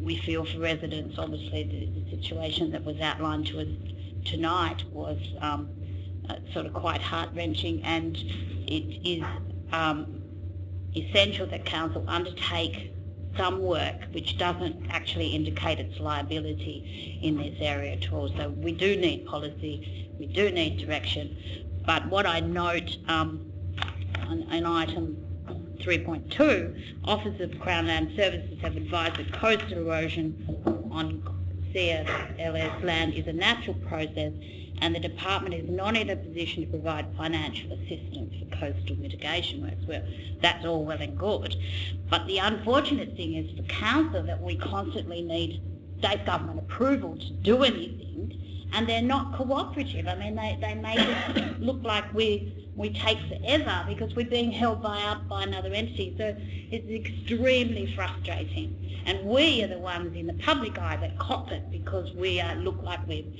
dragging our tails and we're slow, but it is a really frustrating process. So that aspect needs to be addressed as well. Thank you, Mayor. Mayor, I do believe we do need a policy, but I'm not going down that path. I think that recommendation A, where we do take sand replenishment, $5,000, I agree with that. I think something needs to be done straight away. I was talking to the General Manager tonight, and I'm not even sure we've got the right solution. It could be rocks, it could be a wall, it could be something else. I'm not an engineer, but I think we need to have another look at this and maybe involve, I don't know, the Union TAS or somewhere. I mean, we looked at what Union TAS of New South Wales for the groin. I think things have changed even in the last 2 years. And I don't even think we've got the solution yet. I could see something that I'd like to try, but I'm not an engineer, and that's put rubber down there to keep some of the sand in, because the whole sand, we put $5,000 worth of sand in, and you're right, overnight it could all disappear. And I just think we need to do something to try to get that sand to stay there. Be it rocks, be it a wall, be it a rubber thing that can hold, or something, when I say rubber, something that can hold the sand in. I don't think we've got the solution yet. I reckon we need to talk to a few other people, but in the meantime, I was down there with Alderman Hume, and he almost walked off the edge. We almost lost him, I can tell you that now, off the path. So I could see the damage. I've got photos of the damage, and we need to replenish this sand straight away for protection. Yes, it may be washed out overnight, but at least we're doing something. But I still think we've got to look further afield. I don't think we've got the right solution yet, to be perfectly honest. I could see how things have changed in that beach in the last 2 years. And I really think we need to have a look at that area again and do something. Everyone involved, getting UniTAS involved and then more engineers involved, I don't know, but I want to see a solution, and I'm not sure this council's got it yet.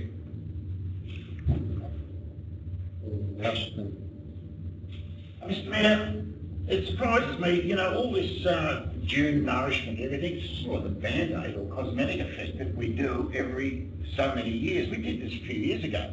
Then it gets washed out, a big 1 in 40 year or 1 in 100 year event, you know, usually occurs every 2 years, and we, you know, washes it away, and it's another $5,000. We need a policy whereby we can put something permanent in there to stop the invasion of the sea. I mean, we can go to other places, and I mean, I've been talked to several aldermen about what Sorrel did, Dodgers Ferry.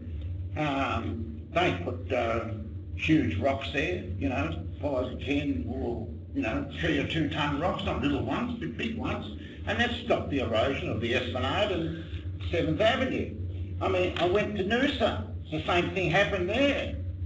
They got the engineers in there and they solved the problem there. I can't see why we've just got to sit on the same policies of due nourishment, which is a temporary band-aid situation whereby we should need to be consulting with other engineering areas, if not only in Australia but also overseas, to form a permanent solution to this problem. Thank you. Look, I will be supporting this motion for 2 reasons. Firstly, as a number of people have said, this is not a permanent solution, definitely, but I do think it helps resolve the short-term safety issue, and I think it's critical that we deal with that. As has been mentioned, this is not our land, so although we may have a whole list of things that we might like to try, we need to work with particularly the state government in order to get that to happen. We can't just make unilateral decisions, however tempting they may be sometimes. I guess the other reason that I will support this is because it then leads into a coastal policy. As has been articulated, we need a way to deal with these issues on an ongoing basis. And it's not just from our point of view, it's also from how we work with parks and wildlife, how we work with state government generally, to get some decent processes in place that when these things happen, we all know what our response will be, that it won't be just an ad hoc thing. Whether what we do is perfectly good or not, we still need to have those systems in place so everybody understands them. Walker? Thank you very much. Like many other aldermen, I visited this site prior to tonight's meeting. I was there on Friday. I was there an hour before high tide, and it was plenty high enough by then. Nicer way to perhaps paraphrase Alderman James's comments, Mr Deputy Mayor, would be to talk about it in the context of the sand nourishment being short-term. And it is short-term. Hopefully not nanoseconds short, but it's a short-term fix to a safety problem that is imminent and on that site. When we talk about the policy side of it, it's not to rejoice in creating, lots more bits of pages to sit on a bookshelf here or to gainfully employ a council officer. It's not necessarily to impress the state or federal government, but it's important that we do something in that space. But the principal reason for me is around giving a degree of certainty to affected residents. Now, they may not end up liking what that outcome is, but if you have a degree of certainty about this is the way forward, this is what the different entities are going to be doing, this is what our personal responsibilities are going to be, that degree of certainty will make a big difference to people. So I will be supporting this motion. I don't think a municipality in Tasmania of 55,000 people, though, should be telegraphing a degree of false hope to some individuals. We're not in a position to put up dikes or groins every 15 metres around 191 kilometres of coastline. We're just not. And that's why I hark back to that point around the importance of the policy. It's to say these are the responsibilities where they sit and take it from there, because that gives certainty to the different players. Thank you, Mr Deputy Mayor.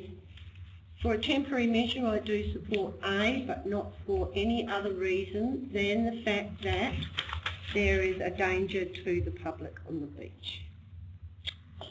With B, where the Council authorises the General Manager to prepare a draft Clarence coastal policy, I would like to see the current coastal adaptation guidelines beefed up, because I feel that the work and the money that Clarence spent on that is a good baseline for any policy and not just to effect some outcome for Roaches Beach.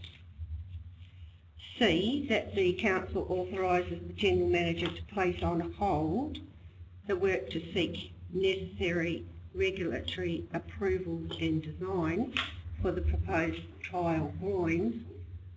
I'm not too happy with that, because I think that as a long-term strategy, that was something we again spent a large amount of money on consultants providing us with advice and guidance for the future. And D, that Council authorise the General Manager to write to the Lauderdale community outlining the Council's current status on coastal adaptation. Really means it's time we did a review. We have another consultation round with the residents of that area, and that be at a public meeting, again convened by professional, scientifically based information, so that we can make decisions that give us a long-term strategy to review the adaptation guidelines we've got and produce a policy. What a reply. Yeah, thanks, Mayor. I'm a bit flabbergasted by some of the responses. We do need a multifaceted approach, of course we do. But are we going to say, no, we're not going to put the sand there, killers lose more of their yard, somebody gets buried in the sand? What we need to do is to put the sand there, and it may be in 3 or 4 months' time we consider sandbags or rocks in place of that. We need a coastal policy, but that involves many agencies, state government, Commonwealth government, state government agencies. That could take years. So we need an immediate response for safety and to protect the killer's property. We need a medium-term response. That might be sandbags or rocks. And then the long-term coastal policy. I support the motion. Thank you. Motion, all those in favour? Those against? Declare the motion carried. That concludes the asset management items. Item 11.6, financial management. 11.61, the waiver of uncollectible debts. Thank you, Alderman Thurley. Alderman Chong. Alderman Thurley. Deputy Mayor, having been the former debt collector of the Clarence Council or debt management officer in my day as one of my roles. I understand the reasoning behind this as far as trying to collect debts when the expense of collecting those debts can exceed the actual debt you're recovering. Now, these debts have been added up to come to a total which for some might appear quite a large figure, but in reality the cost to recover those debts could exceed that. It's a common sense motion and needs supporting. Alderman Chong. No, thank you. Support the recommendation. Alderman Chairman. Thank you, Mr Deputy Mayor. I do support the recommendation, however I have a question. Some penalties, monetary penalties that are levied, I know, by state government, often there's a sort of if the debt isn't collected, a step-up provision so that, you know, because one of the things that concerns me is if when we're not collecting debts is we're not enforcing whatever behaviour it is that the fine's meant to, you know, provide. And the step-up provisions, you know, with some sort of state government fines are designed in a way that the cost of, you know, it covers the cost of recovery on top of the original payment of the fine itself. Is that something that we have the power to provide for or you know, enforce, or the fines have to be set at the level they're at? The finger pointing in relation to Mr Mayor, look, there's elements of that question I'll take on notice, but specifically in relation to the particular debts that are categorised here, there is no further capacity.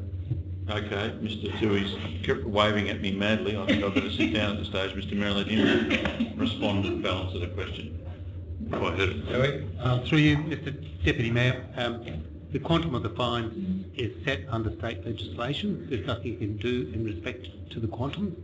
In respect to monetary penalties enforcement services, the director of that division does have the ability to increase the administration costs associated with collecting that fine, so there can be an incremental response if they don't get a positive immediate response. Sorry, I was answering that's all correct. I was answering the question in a slightly different way in the context of you asked about the state government having the capacity to escalate. I suspect you're probably referring to some of the vehicle things with our capacity to seize vehicles and things of that nature. My understanding is the legislation in relation to this doesn't actually extend to that point in terms of the legislation surrounding these types of fines. Thank you. Any further speakers? If not, right of reply, Alderman Fairley. Having read this report and the reasons why these debts haven't been able to be collected, there is no further action. Once a debt goes to the debt collectors and there is still no response from them, they will impose on us continual costs. It's really up to us as to whether we're going to stop that process of those costs continuing when there's not going to be an end result of a debt being paid. Thank you. Thank you. Excuse me. I'll put the motion. All those in favour? Those against, declare the motion carried unanimously. Right. Governance. 11.71, age-friendly Clarence Plan. Plan 2018 to 2022. Deputy Mayor, I have great pleasure in putting this motion. Thank you. Seconded, Alderman Fairley.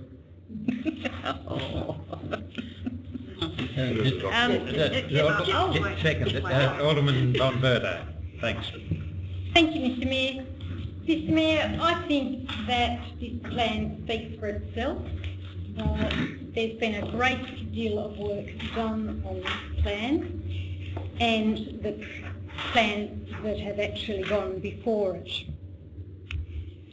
I think the key things to note are that the Clarence Positive Ageing Advisory Committee is primarily a volunteer committee. It's a special committee of council, but most of the people who actually sit on it are volunteers. They are a very capable group of people. It is my pleasure to work with them on an ongoing basis, and I have a great deal of respect for them and the ideas that they come up with. I think it's also very important to note that we have a very strong partnership with state government, with COTA, and with this particular plan with the University of Tasmania. I would like to actually make a comment that came up or in response to an issue that came up at the council meeting briefing on Friday, and unfortunately Alderman James is no longer present to actually hear this comment. He asked about the association of the age-friendly Clarence plan with the draft youth plan. And it was explained to him that we do have a youth plan and have had one for quite a long time, but we have a new one that apparently will come to us next council meeting. Alderman James was very concerned about the amount of funding in the next financial year's budget for the work that the Positive Ageing Committee is doing. And he felt that that might actually outweigh the amount of funding that was provided for implementing the youth plan. I think it's important to note, and I have actually sent Alderman James and all of the aldermen and the General Manager and the Corporate Secretary today an email that details all of this, but it's important to note that in the next financial year, the Positive Ageing Committee will actually be financed to the tune of about $53,000. Whereas the youth plan, with its various projects across the budget, will actually be financed to an amount of $486,000, approximately $486,000. So I hope that that answers Alderman James's concerns, and he has received that email as you all have. So I actually commend this plan to you.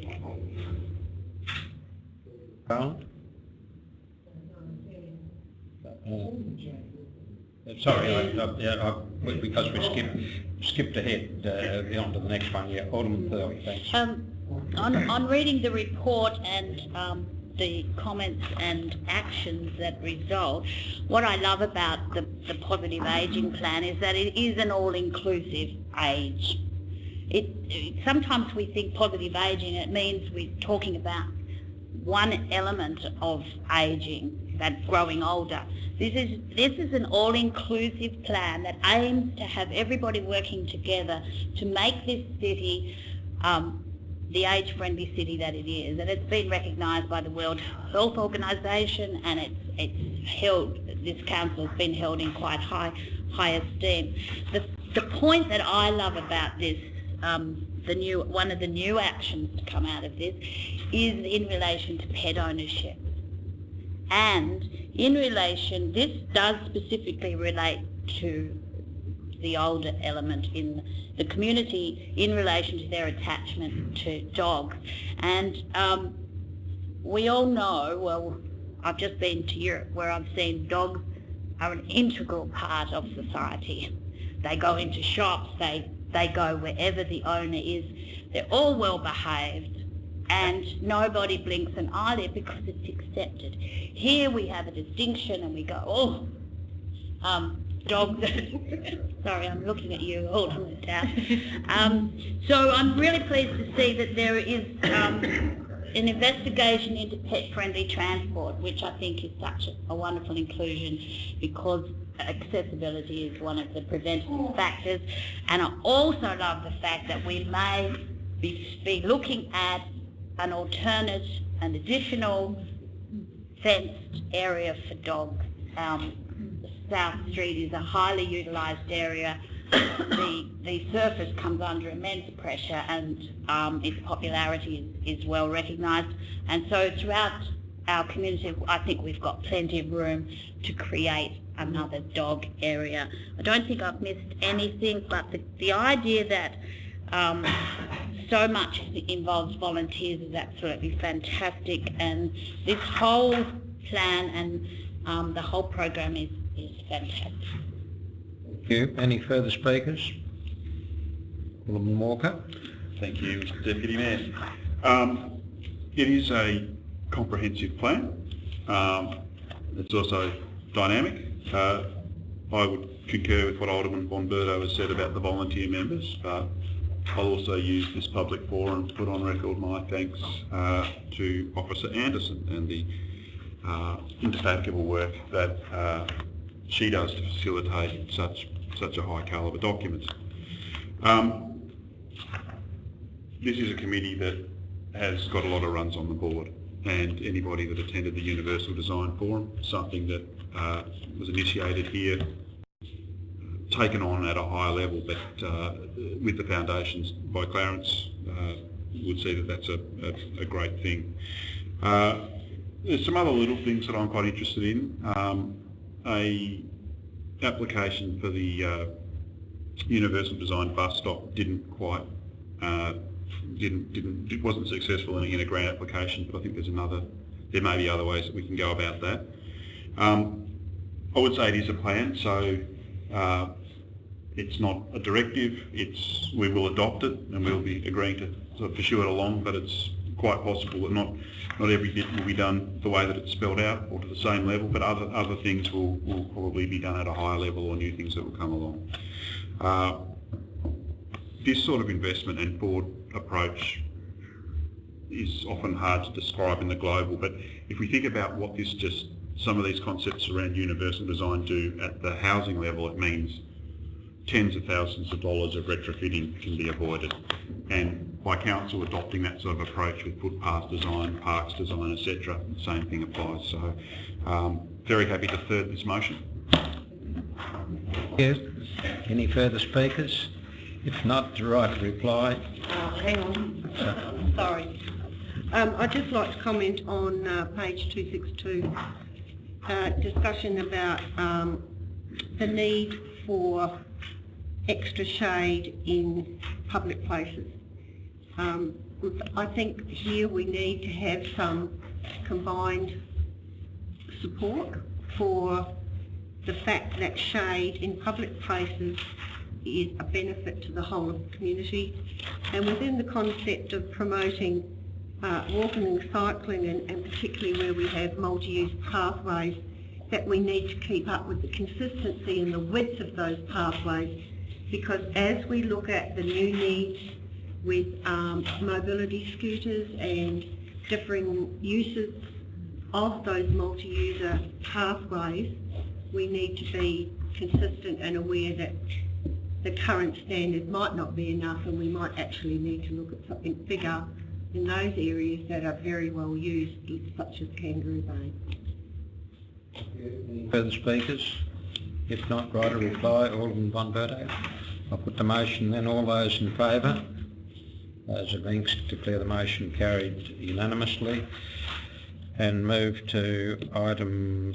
Yes, the General Manager's got... Sorry, Mr Mayor, I just want to correct the record in relation to a response I gave to Alderman Hume in relation to the last question. I've been informed that I'm in fact wrong, which will shock all of you, I'm sure. Apparently the Director does have the capacity to seize assets in certain circumstances, but in these circumstances, given these fines, they are unable to identify or locate the actual offender, and that there's no capacity to pursue these particular ones any further. So I apologise for giving the wrong answer and correct the record, Mr Mayor. I think it's fair to say it's a multitude of them. It's not just 100 or anything like that. It runs into thousands of little ones for a dog here and this there, and that's why they've just become unrecoverable, as we learn in business from time to time. We'll move to item 12, Alderman's question time. I'll start from Alderman Walker. Alderman Burley. Deputy Mayor, I just had a recollection that years ago under the premiership of Miss Lara Giddings, that there was 7 years put into developing a coastal policy from the state government, and I'm testing your memory, Mr Campbell, because I think you may have been involved in attending all of those, and council put quite a lot of input into it, and then it was ripped up. Do you recall that? It's what happened. The argument that I think, Mr Mayor, there is actually a state coastal policy, but it's fairly, very general in its terms, and is really just a guiding statement or principle for the preparation of planning schemes, and when planning schemes are certified, they're certified. Pretty much, paraphrasing the coastal policy. There was, under probably 2 governments ago, as you correctly point out, another draft state coastal policy prepared. It was in its draft phases referred to the then Tasmanian Planning Commission for comment.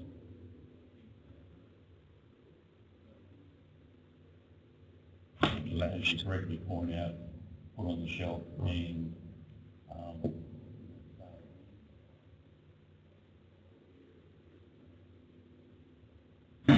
coastal policy that's out there for public policy or in any way. I recall that after 7 years, the reason for abolishing all that work was that the recommendations didn't meet the criteria of what it was established for, which was quite amazing. Alderman McFarland. I've forgotten my question. Alderman Chong. Public open space in Cambridge, do we have any indication of when we might get an answer on the court case? Through you, Mr Chairman, the matter's been heard and we're away. Because it was a while ago. The decision. I think I said to someone the other day, I'm aware of a couple of decisions that have taken over 12 months from the date of hearing to delivery, so I'm not sure. Don't know that.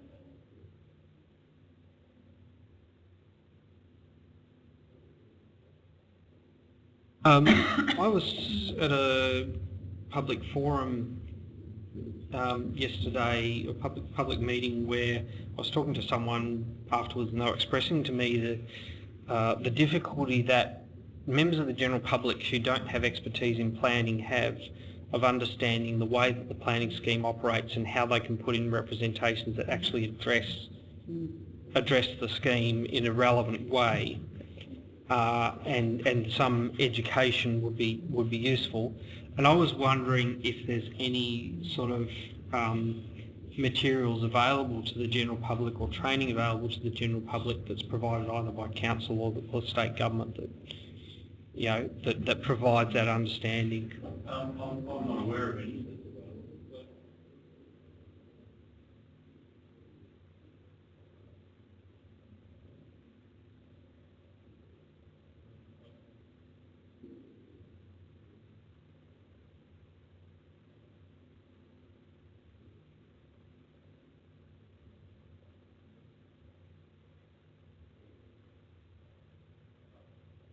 Thought of actually writing representation issues for people, but I think a guideline around that is well required. Thank you. And second question, Mr Deputy Mayor, I was wondering if we have a expected time frame on the combining of the two consultants' reports that are part of the due diligence process for the Kangaroo Bluff Historic Site? Through you, Mr Deputy Mayor, yes, we've received the combined report back from Romy Nags, incorporating the JLT stuff. Just an officer level, we just need to go through it and then be presenting it back at a council workshop.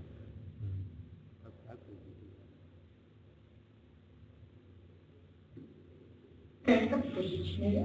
Firstly, I had some comments or complaints from some people in Bellman Street about parking there 5 days a week, and presumably not some arena staff, I'm not sure. An assessment of whether that is an issue was arranged for it.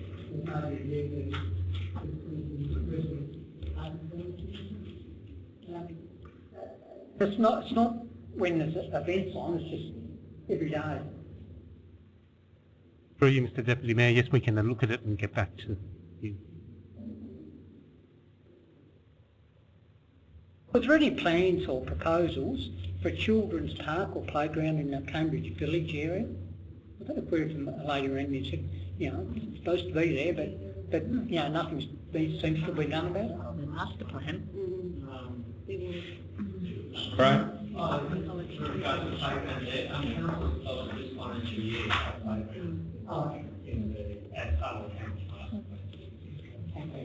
Alderman Doust.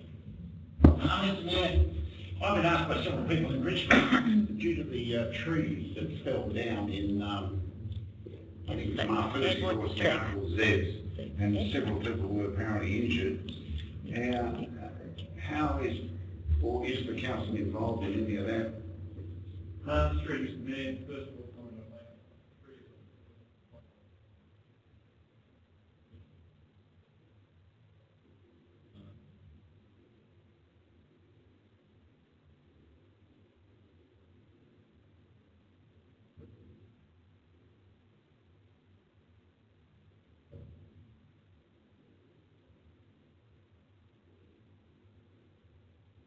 Works did initiate to have a couple of other branches from the tree taken down under an emergency sort of works. It's my understanding that the owners of the property are proceeding to have the tree fully removed. Another question is, this collection of bad debts, my experience with minor debts was that I just lodged them with Tasmanian Collection Service, and they put them on the national database, and I left them there. And these people, no matter where they were, whether they were unknown, when they ever required some sort of credit, the national database caught up with them, they had to clear the debt. I was wondering if this council might do the sort of same thing. We're only talking about relatively modest amounts. They've gone through the statutory collection process, and we're being advised by the statutory collectors that there is no further action worthwhile pursuing.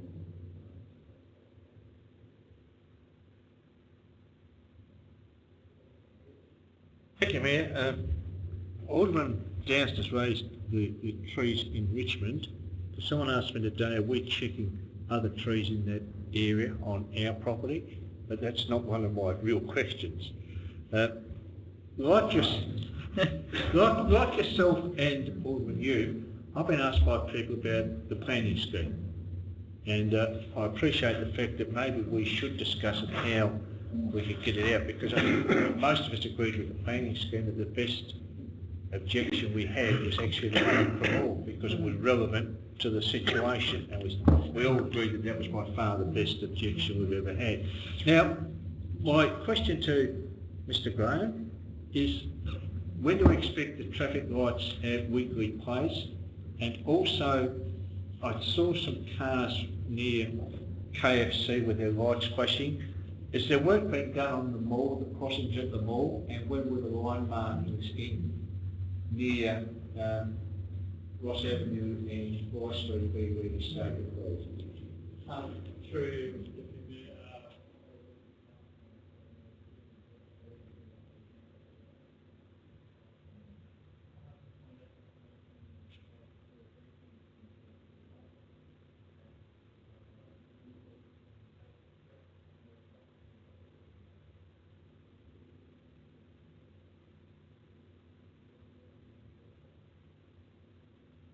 Concludes the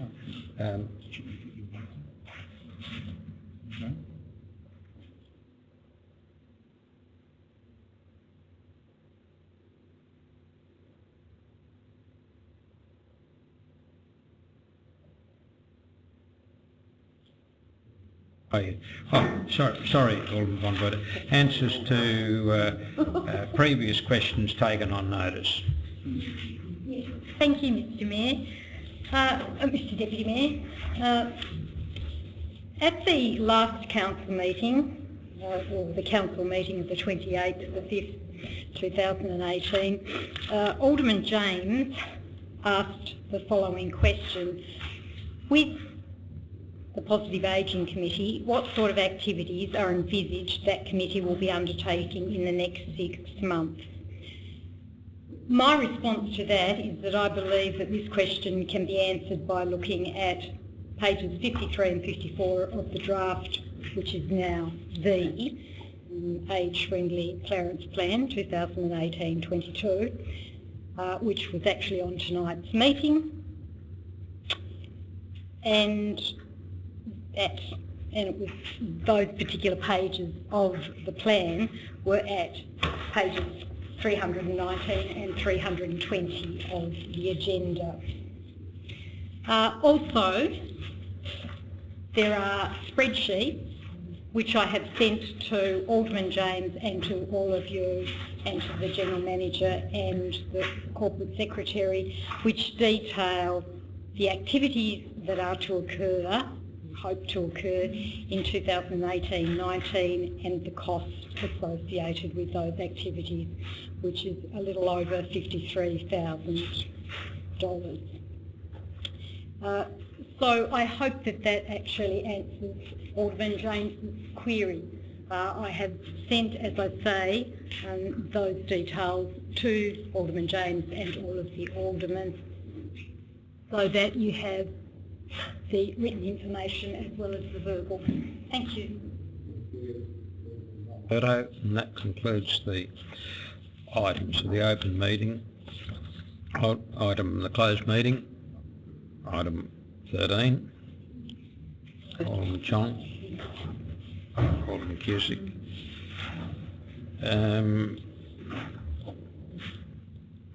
I'll put the motion. All those in favour? Those against, declare the motion carried.